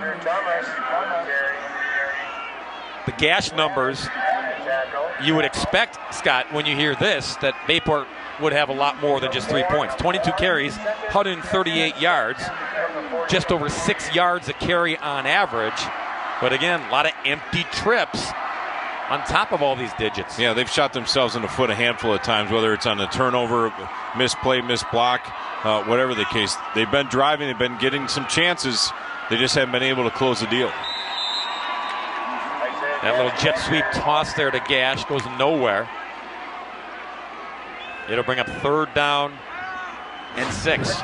Well, where they got to 3rd manageable before, this is 3rd and long. Typically, you can isolate a few things here and understand schematically they got to pass, right? So you can kind of limit your defense, at least the mentality of we're going to maybe try and apply some pressure, but our secondary has to hold up for that 3-second count. If they can, we're going to get to the quarterback. Good things are going to happen. Thomas batted in the air, and it falls incomplete. One of the bigs got their hands on it. I'm going to guess Jackson Thiel, 59, but either way, it brings up 4th and 6. And Bayport going to punt the football. Well, they bring pressure with 4 guys getting in the mix. Looks like that was number 30, if I'm not mistaken. My eyesight's not too bad. Beelfuss. Not sure if I got that right. My apologies if I did. Beelfuss. Yes, Beelfuss? Jared Beelfuss. Nice heads-up play on his part. Just bringing forward, not a lot of pressure, but getting in the throwing lanes, knocking it down, forcing a punt situation. Austin Heim to boot it. Bowlers deep for the Warriors. They snap it. They toss it. Heim got to get to the sticks. He's not going to get there.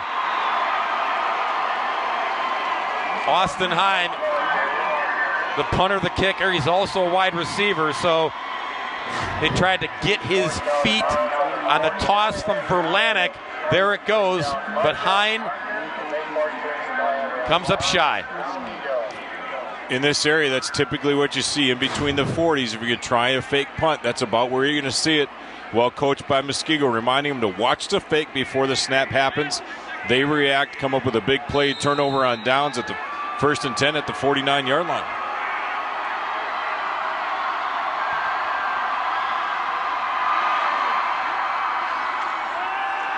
Groman to throw. Over the middle, catches man at the 40. Eric Straczynski, big target, 6'5", 220 tight end. And oh boy, you're Bayport, you come in, you're worried about all the moving parts in the backfield, and now the tight end's getting involved here for Muskego. When you bring twins off to the left-hand side, you release them down the field, that pulls the linebackers deeper, and then you release your tight end where the linebackers typically would be. He just sits on a squat route. Nice job of execution, a simple throw and catch. From the 36, 1st and 10 Warriors.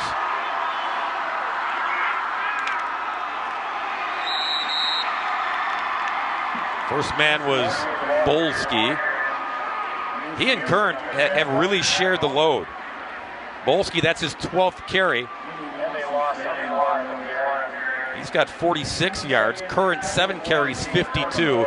That's by design, and that's what Muskego wants to do. Defenses can't key on just one guy. They'll keep you guessing. 2nd and 14 here.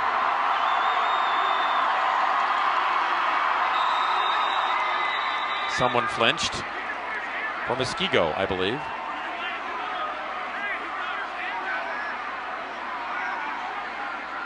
A little help from the coaching staff to the officials.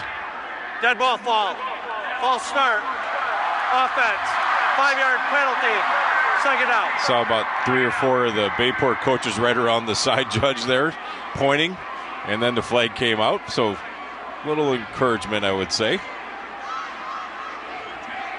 Connor Groman, his passing numbers, 2 of 3 for 56 yards. Doesn't need to pass a lot, but they've been effective, right? Yep. All part of the blend, the mixture for this offense.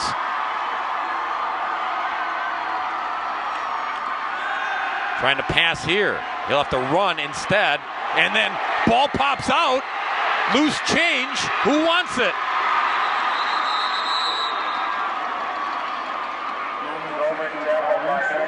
Everyone waving, but the officials say Muskego football. Max Musin tracked down Groman, jumped on his back, and caused the football to jar away. Well, he almost does the same thing that Thomas did for Bayport. He jumps up in the air looking to throw, and that's when he gets planted on the ground.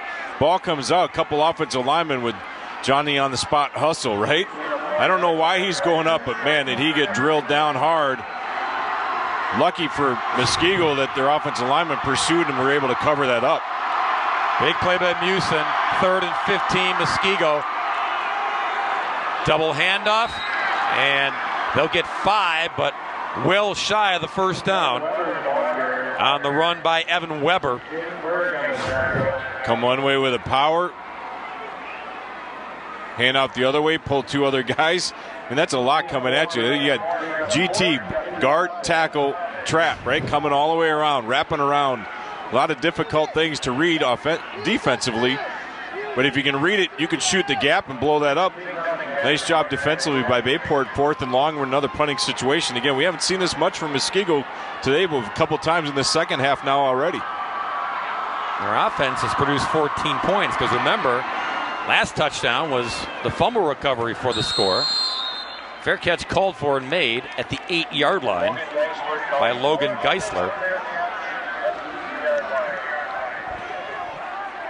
Well, the Gash family, well represented with the famous fathers, Jordan Montgomery, as well. There's Dad, defensive line coach for the Green Bay Packers. And that's how the Montgomery family made its way to the Bayport area. Howard Schwamico, the school district there in Bayport. Proud papas indeed, watching their sons play football. Yeah, for sure. It's always enjoyable to watch your kids play. You're coaching at an elite level, right? You're seeing youth, right? The growth and development of your own sons, but their teammates as well. And nice luxury for Bayport to have, coaches that come in for the Packers or whoever, right? And you bring in your sons with you along that way. Pretty special stuff. There's Jaden. I call him Jordan. It's Jaden. Only a sophomore. Terrific young man. Linebacker that you'll see out there has already made some big plays. In fact, Jaden, Scott, he's a 2-year starter, so he was starting as a freshman. Dad came in, and he was already, sniffing around, hanging around Dad and, the Packers, and he was ready to go when he was a freshman to play right away here at Bayport. And sometimes the mental side of the game is equally, if not more important than the physical side of it. You know what you're supposed to do. You can play faster than the guys across from you. First down run here by Gash. He's corralled, and then he's finally brought down. Josh Rader with the tackle there as the final seconds tick off here in the third quarter. 1 quarter to go, perhaps. Fourth quarter arrives with the defending state champs in front after 3. Muskego 21, Bayport 3. You're watching Prep Football Championship version on Fox Sports Wisconsin.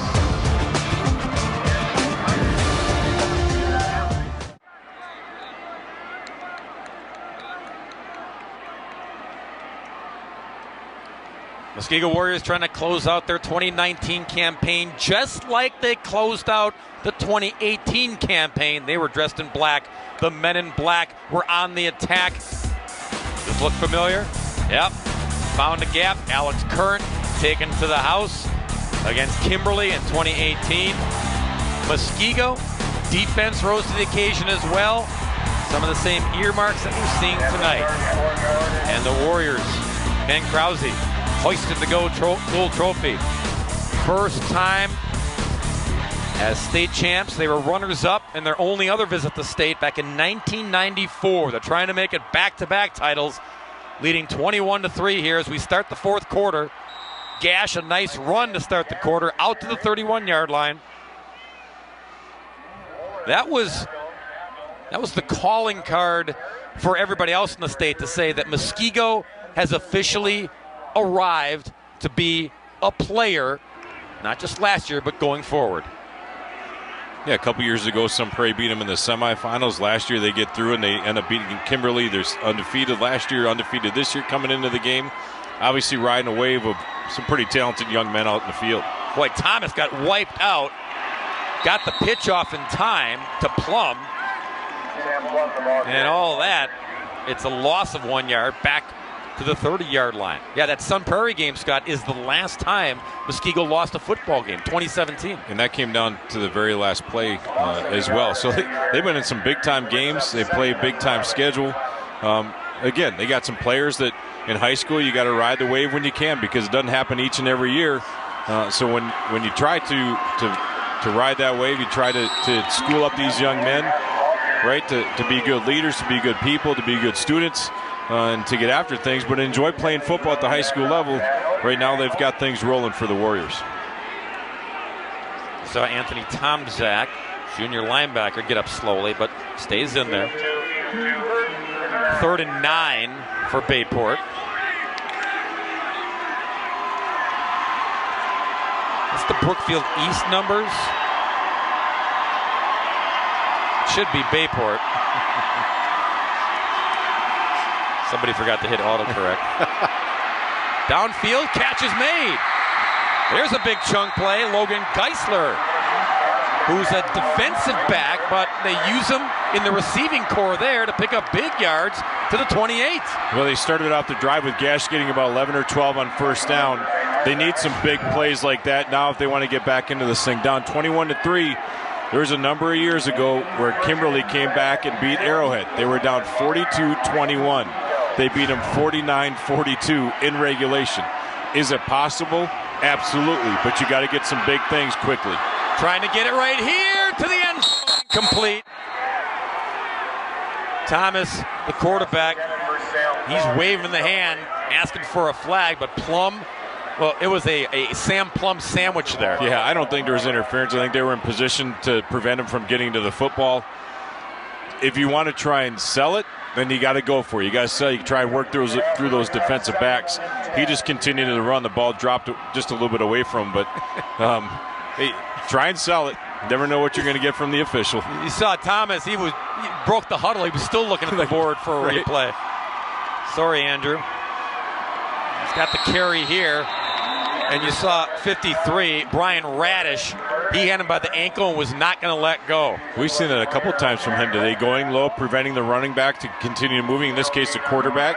You get into their legs, they can't go very far. Then you just hang on for the rest of the pursuit to come help.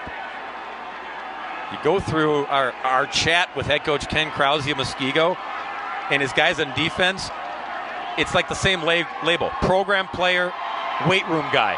All of them have that label from Ken Krause. That's an expectation for him, right? The kids follow suit. 3rd and 10 for Bayport. They need something to happen. They need points. Little outlet. That'll get him close to the first down. That's 96. Jacob Nugent. He switches jerseys, goes back and forth. They line him up in the backfield, tight end. So he's playing the role of tight end here. Great second effort of trying to move forward and move the chains. They've had that a couple times with the tight end leaking out into the flat. That time Thomas found him, pushed forward, almost got the first down. You're looking at maybe about 2 inches that they need to get the first down, half of a ball, whatever the case, right? But this is obviously one of the biggest plays for Bayport. If they don't get this, it could be lights out. Give it a Gash. Finally the whistle. Gash all the way to the 14-yard line, so they live for another down. Continue to move the football, but boy, time ticking away. 8:40 left in regulation. Right at the heart of that defense. Nice little seam. Gash finds it, slips through, knows he only needs, again, a half a yard at the most, but he gets 5 or 6. Really well done. Thomas. Too high for Gash. Hunter Wohler was there, and Hunter was ready. If Gash made the catch, Hunter was going to lay the boom on him. Well, nobody followed Gash there. He threw it way too high, and that's one where you're just selling your receiver out, right? Defensive backs are coming up. They can't blow him up like they used to in the old days, where they can really plant the guy, but Wohler's right there. Gash, if that ball is on target, might have a catch, but very, very risky throw from Thomas. Thomas, 7 of 14, 76 yards. Gash has 170 on the ground for Bayport. He'll get the carry here. Fighting, churning to the 9. 3rd down coming up. It's been fun watching Gash run, right? Talented young man. It's been fun watching Hunter Wohler come down, right? And do the same thing and pack a punch. They've hit each other a handful of times. Last time he hit him here. This time Gash gets him, lowers the shoulder, but there's some big collisions by these guys, but they keep coming back, right? There's no quit in either one of these teams. 3rd and 5. Gash. And right there, Scott. It was Wohler meeting Gash. Wrap up tackle there. Shy of the first down again, so it's 4th and 1 again. Little misdirection, play action down this part because the field is shortened up inside the 20-yard line. In this case, at the 5-yard line. A lot of things happen real quickly. Play action is a great call here if you're able to execute accordingly. Gash has got it. And he's got the first down again on 4th down. He needed to get to just inside the 4-yard line. He got close to the 3-yard line. Should be a first down. And Muskego, now, they want to hold the line here, obviously, but the good news for the Warriors, in exchange, if you let them score here, clock is running, Scott. Right. Valuable time just rolling off the clock. First and goal for Bayport. Trying to get into the end zone for the first time tonight. Got the pylon, but nope, marked shy. Mitch Michalski knocked the pylon down, but did he knock the pylon down, or did some of the bodies in front of him? Tried to stick it out there. That's really close. Couldn't tell if that was a foot getting across or the ball getting across, but looked to me like he came up just short with where the ball was before he went out of bounds. Well, we'll take a look at it just to make sure that's the right thing to do, right? You got instant replay for a reason for situations like this. Yeah, we've had replay here for the first time in the state of Wisconsin. So the officials upstairs will get all the camera angles that you're looking at as well. And I think they're going to get this one right. You saw Michalski, the toe, the gold shoes, those are sharp. Right? Watch the toe, not the football, which touches the pylon, but right. Oh, well, was it out of bounds? That's going to be really interesting on how they look at that. So the pylon is there for a mark for the officials so they can see it, right? If his foot's in bounds, but the ball breaks the front part of the plane of the goal line, it's a touchdown. Now the goal line extends out, so even though that he might still be in bounds, right? If the ball's there.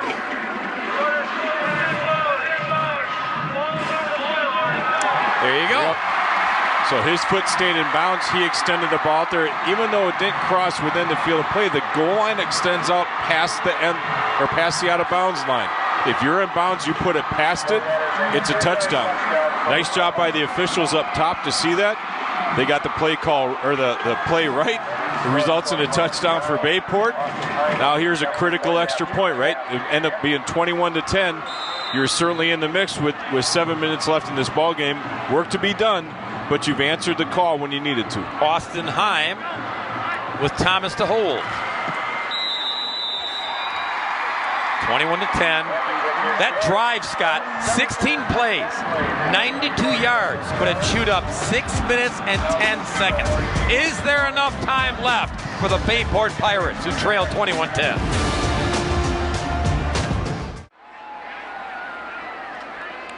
Alex Kern awaits the kickoff from Bayport, who closes the gap, trailing now by 11. There's the long drive we talked about. Took them a long time to finally get in the end zone for the first time tonight. But indeed, they get it in by the nose of the football, touching the pylon. Mitch Michalski makes it 21-10. Good kick. Ball bounces, and the officials will mark it down, I believe, at the 48.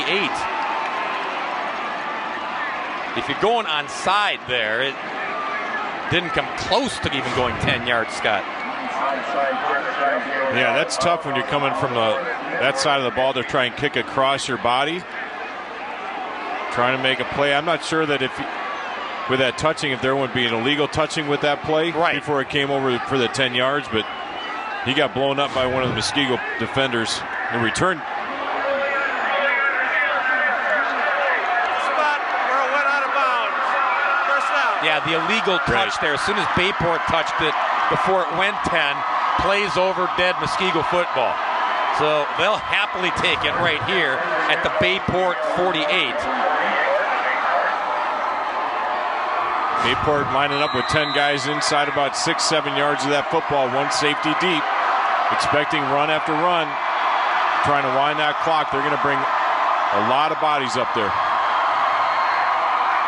Connor Groman, second man coming through. Nice ankle tackle there made on the ball carrier, Evan Weber, to the 46-yard line. Gain of a couple, 2nd down and 8. This type of offense from Muskego is perfect for having a run time, right? Because they run the ball. If they get a few yards here and there, this will be interesting to see how Bayport, if they're able to stop and keep them 3rd and long, passing situation, what does that force Muskego into doing? Yeah, key down here on 2nd and 8. On the give, Bolski. Just a smidge over the 45-yard line. 3rd and 7 now. We haven't seen many pass plays from Muskego, right? But they've utilized their tight end very well in situations where they need to get about that 7, 8, 10-yard mark. You could even look for a draw or a screen coming at us. Likely more from a screen looking at Muskego, but so far today on 3rd down conversions, 50% is pretty dang good. Yep, Groman just 2 of 3 going to the air so far. Might have to here on 3rd down and 7.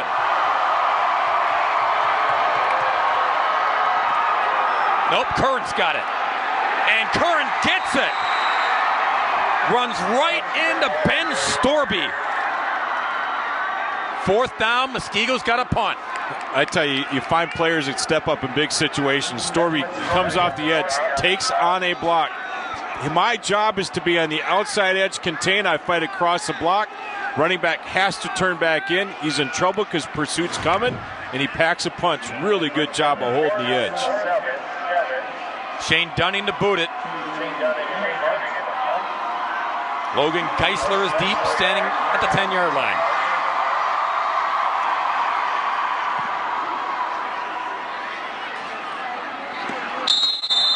Fair catch made at the 9-yard line. Break time once again at Camp Randall, but Bayport gets the football right back. Their club trailing by 11.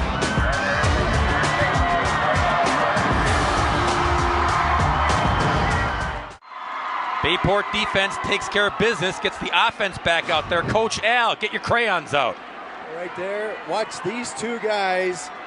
We are going to get a little fake right in here, and the 2nd man's going to come, but these guys do a great job setting the edge, and then the linebacker running to fill it. Look at this. Boom! Textbook. Boom indeed. Just when Bayport needed to lower the boom, they get Muskego to go 3 and out. Now the offense, another long drive in them. We shall see. Home run shot downfield. And instead it's intercepted by Mason Bueller.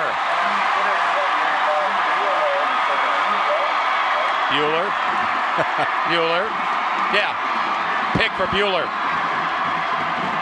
You're looking at about a 55, 60-yard pass from Andrew Thomas. That's a long way to go.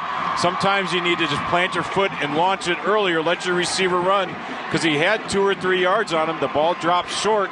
That allows the defenders to close and converge. The receiver has to slow down. Great job of making the interception. That's a tough place to be. You got safety help over in the middle. Really nice job defensively by Muskego, and that's a killer for the Pirates. Scott, that's the 5th interception for Mason Bueller. Track kid, state relay champ. He covered a ton of ground to get there and make that pick look easy. Offense back with it, 1st and 10 at the 45. Who's got it? It's Curran, I think. Yep, Curran's got it. See, I guessed wrong that time. Well, they had a couple guys, defenders for Bayport. One tackled the fullback right away, thought he had it. You're still going out the outside edge. Again, it's an offense that's very difficult. You have to have assignment football. Somebody's going for the fullback. Somebody has a pitch. Somebody has a quarterback. Linebackers are reading guards. There's a ton of things going on. Here's what Scott's talking about. Curran's got it. And then you're tackling guys who never touched the football. That's when Muskego knows that they got you. 2nd down and 7. 2nd man through. Evan Weber with the carry straight ahead. And timeout by Bayport. They have to now Scott, because time. Yeah. And they need another big third down stop here from their defense. Bayport has diagnosed that play the last couple of times. They've gone overload, which basically means they have a fourth offensive lineman on one side of the football. Then they pull their guard and tackle, bring them back. So they hand it off. They bring a counter and power coming back the other way. But again, Bayport has diagnosed that. They've stopped it for a yard or two each time, but you're sitting at 3rd and 5. This is kind of no man's land. Does Muskego continue to run it and try and get to the outside edge, use their speed? Will they try and gash up the middle? Or will they do a little play action, a little pop pass maybe to the tight end? We've seen that a couple times today in the DeForest game where they went for the 2, a little pop pass, a little jump pass almost over the top. We saw it in Division II. Teams have designed different things that way, but again, Muskego doesn't pass a ton, right? So they have to use the misdirection, the play action pass to set things up. Defensively, Bayport has to lock down. If you're going to go man coverage, you've got to trust your eyes and read your key. Right at midfield, 3rd down and 5 for the Warriors.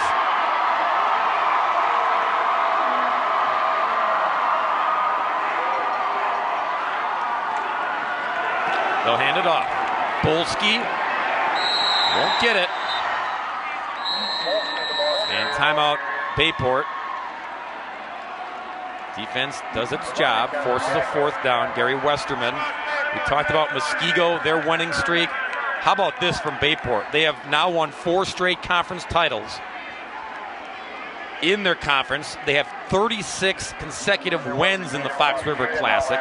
Their last conference loss was against De Pere in 2015. So Gary Westerman has established a program that is dominant in the conference, dominant in the area, and now dominant in the state. Just so happens they ran into another dominant program. Yeah, you have a culture that you build and you create, kids buy into it, and then it just kind of steamrolls from there.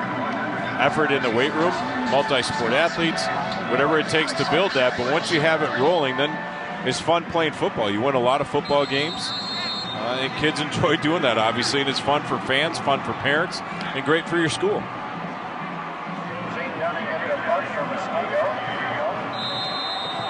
Geisler deep, Dunning to boot it again.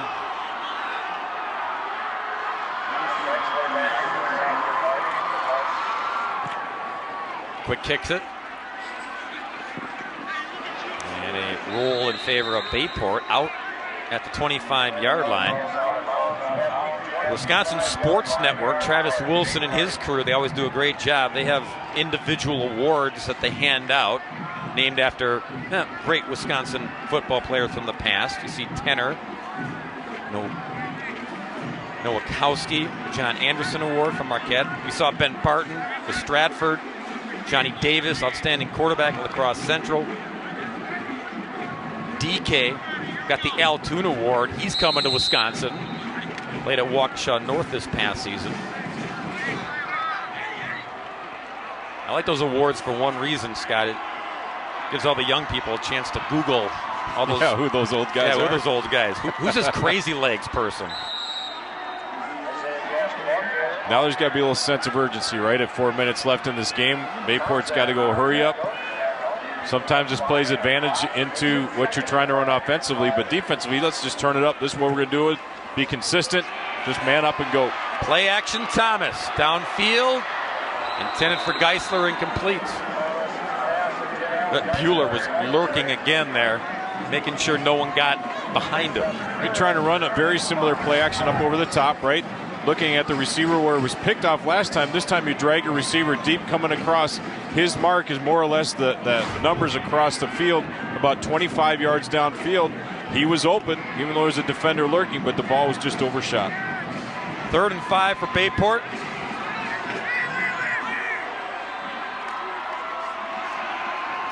Thomas, too high for Plum. And it's 4th down. Thomas trying to take a shot downfield, and again, it's interesting where we look at number 96 with Nugent that way. He has 2 different numbers, 59 or 96. Now they're using him as a tight end position. He was open in the flat. You need 5 yards for the 1st down. don't have to get it all at once, right? Take what they give you. He tried to go down the field a little bit more and incomplete pass. Now you're stuck in a 4th down situation. There's Nugent. Line up in the backfield. Thomas. Flick it out to Gash. Can he get it? Second effort, he does. To the 39. First down, Bayport. Clock stops. Personnel change. They got to get back on the ball quickly here and keep this thing going. Go to your playmakers, right? That's what they did there. Move the chains. Clock rolls again. 1st and 10 at the 39. Thomas to throw again. Time running out on Thomas. Smart play. Broke the pocket. Good coverage downfield. You only had 2 guys going deep. You had an underneath route that was covered as well from an outside linebacker. Got to the outside edge. Scrambled forward. Got out of bounds. Stopped the clock.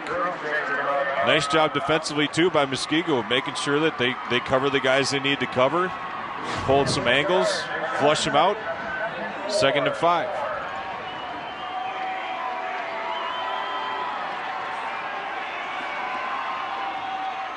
Catch is made at the 45. Inbound, so they'll spot the ball. They'll move the chains. That's Brock No making the catch. First time we've called his name tonight. As Scott mentioned, first down to move the chains here. 3 minutes and change as they wind it again. Into Muskego territory. 1st and 10, Bayport. Thomas to throw. Down the middle to Geisler. Broken up by Wohler. And you're taking your chances. 24 on 24 there. And Hunter gets there and no contact, just breaks it up. Yeah, you got to take a shot downfield. That's a better throw in football. Wohler comes across, knocks it away. It's a good play by everybody, right? Good throw, good effort by the receiver, and a nice pass breakup defensively. Hunter, if you can just please stay home, play for the Badgers. I'm sorry. He's got another year of high school football before he has to make that important decision. Yep. Trying to win his 2nd state title here. 2nd and 10, Bayport. Markers go down. 1 at the line of scrimmage, 1 in the backfield. It doesn't bode well for Bayport either way.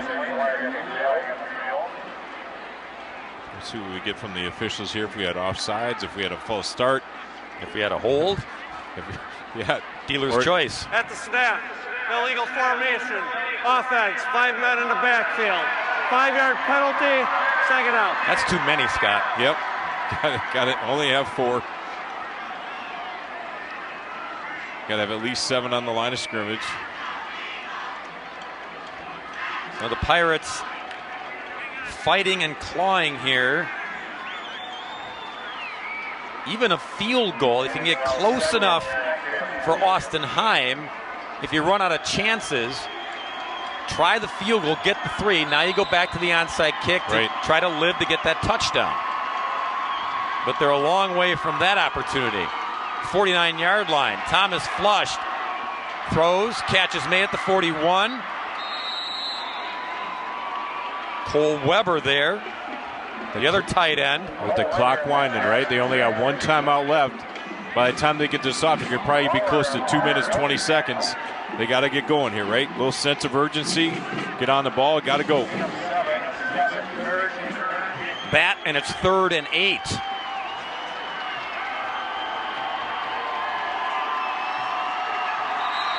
And now timeout. Oh boy.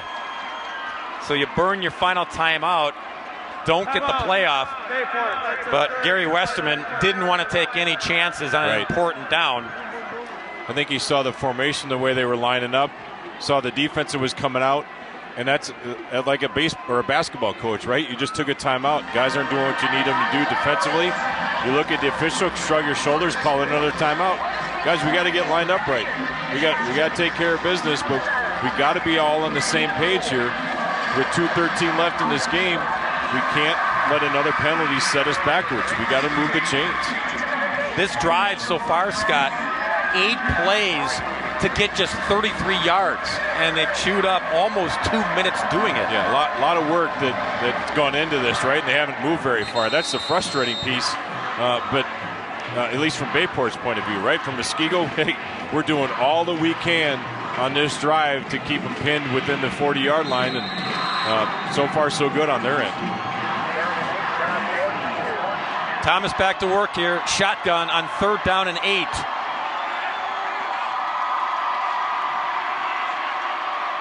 Over the middle, incomplete. Hunter Wohler actually looked like he was the intended receiver, had the best shot at it. Yeah, thankfully it was overthrown for everybody because that was close to being another interception from Muskego. Just overshot by Andrew Thomas. 4th down play here right now, no timeouts.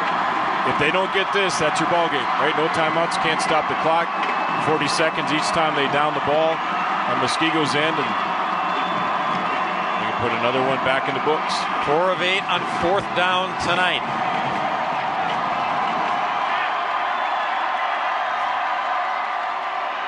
Thomas sets up shop, fires into traffic. It's intercepted by Bueller again. Mason will seal the deal for Muskego. Pick number 2 of the night, his 6th of the season.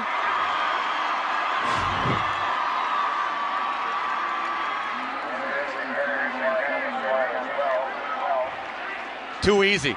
Yeah, I'm not even sure. Andrew Thomas is watching his receiver cross. I'm not even sure that he saw him on the other side of the field. You're trying to track across, and it was going to drop right where his receiver would have been running, but didn't even see the defender on the far side. Unsportsmanlike conduct on the defense. 15-yard penalty, 1st down. Yeah, a little celebration after the fact by Muskego, but you can't blame them. They know what that interception means. Right. As Bueller with another pick. Well, again, we talked about it earlier. Impressive run that Muskego has since that loss in the semifinal game a couple years ago to Sun Prairie. They've been undefeated ever since. They got 2 state championship gold balls, 1 last year, 1 this year that's going to be put in their trophy case. They responded from that very, very well. They got things rolling. And again, Bayport, solid football team. They come in undefeated. It has had a couple plays that they let go. It was a couple big plays from Muskego that they couldn't recover from. Just got to take care of the football, which they do anyway. And if you think Muskego had an easy run of it here to defend their title, well, they started the season a non-conference game against Marquette, and they won it in the last minutes of the ball game, 14-10. Then you got to go and play your Classic 8 schedule. Arrowhead, Waukesha West, North, Oconomowoc, Catholic Memorial, who won the D4 title. They beat Catholic Memorial 56-14. They had to play McGuanago twice, once in the regular season, once in the playoffs. They had to beat Franklin in level 3 to get to level 4 and won that game 17-10. So they weren't all cakewalks. They played some of the best teams in the state of Wisconsin to get here. And Scott, they ran the table again. Right, and Franklin, they've matched up a number of times in playoffs. Really good Franklin teams that they've been able to push through. So that 17-10 game, I think, for them in week 3 really set the tone. Last week against Madison Memorial, Big 8 team, they just outmatched them. But Franklin was one that they really have some difficulty with. Teams, again, that have seen what Muskego likes to do, so they know how to game plan for that. Here they come playing Bayport. They take care of business. And again, Bayport, a tremendous season. You have some great senior leaders on their side of the ball. And Thomas at quarterback, right? And you just take a look at these guys, and they put their heart and soul into the season. They finally got through the hump of beating Kimberly, get here to the state title game. He just ran into a really, really good Muskego football team. Good again in 2019 are the Muskego Warriors. Another state championship, another unbeaten state championship. It goes final here in Madison. Muskego, Division I state champs once again over Bayport tonight, 21-10, the final score. And Muskego now, last year, they waited decades to get back to state. The first time ever was 1994. That team finished runners-up, and they got here, broke through last year, won it all, beat Kimberly in the process. This year, as Scott mentioned, Bayport had to beat Kimberly to get here. They did, setting up this battle of unbeatens. And Muskego, in a tough matchup, was a little tougher when it was all said and done. Tough when they needed to. The defense scored a touchdown, created turnovers, came up with big fourth down stops, and the offense just churned out yards. Just enough, Scott, to get it done once again for back-to-back titles. Impressive win. Obviously, you come in and people, you put the target on your back, right? Back-to-back seasons undefeated. Impressive from that standpoint to go 14-0 all the way through, right? So 28 in a row.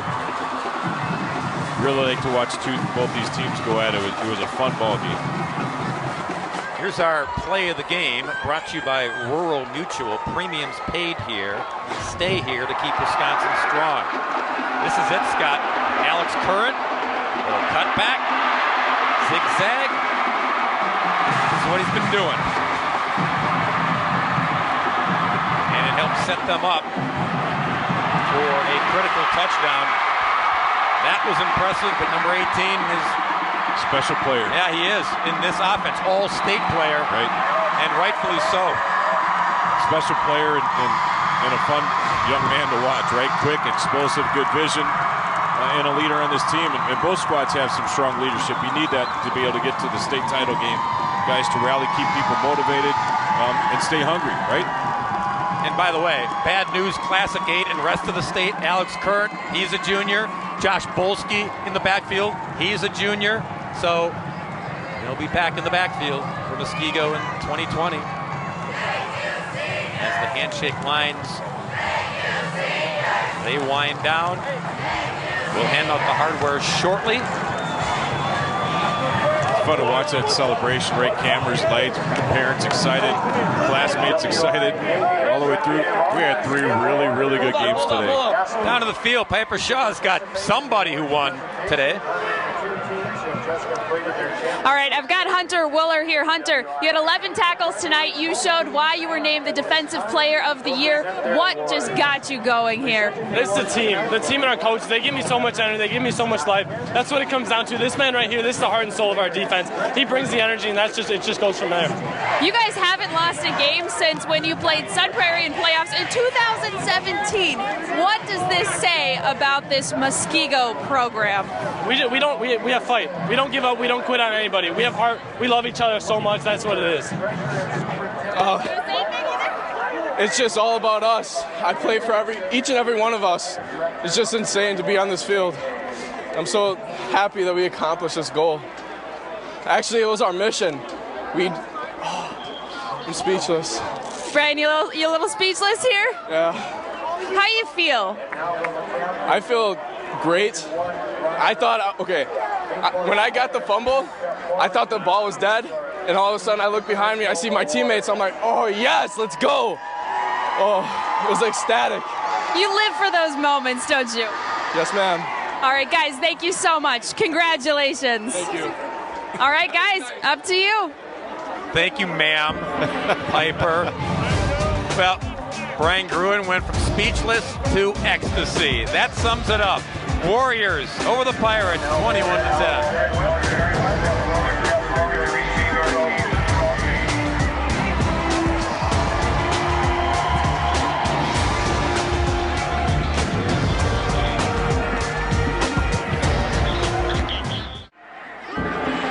The 2019 WIAA State Football Championships have been brought to you by Rural Mutual. Premiums paid here, stay here to keep Wisconsin strong. And Krause had to be strong to lift that trophy, but becoming habit-forming now. in Muskego. Picture perfect ending to a picture perfect season for a perfect football team who won the D1 title. Yesterday, Blackhawk, Warren, Illinois. Division 7 title for them. St. Mary Springs wins again. This is a recording. They beat Regis 7-0. Lake Country Lutheran stuns Stratford as the lightning strike for their first ever title. And Catholic Memorial, no problem, winning another title for Bill Young and company over Kiel. Today's action, it was wild. DeForest wins in the closing seconds to beat Menasha 8-7. Brookfield East and Wanakee duked it out, and the Spartans win it 31-30. And you just saw Muskego go back-to-back, knocking off Bayport 21-10. So we've handed out all the hardware. The 2019 prep football season is over in the state of Wisconsin. It was memorable.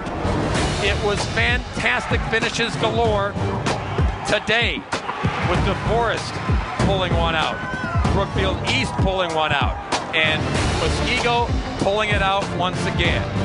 For all the fine people, Scott Nelson, Jay Wilson, Bill Brophy, Sophia and Al Minner, Piper Shaw, our entire Rush Media crew, Bob Raynard saying so long from Madison. Once again, the final in D1, 21-10, Muskego over Bayport. The preceding has been a presentation of Rush Media and Fox Sports Wisconsin. Good night, Wisconsin.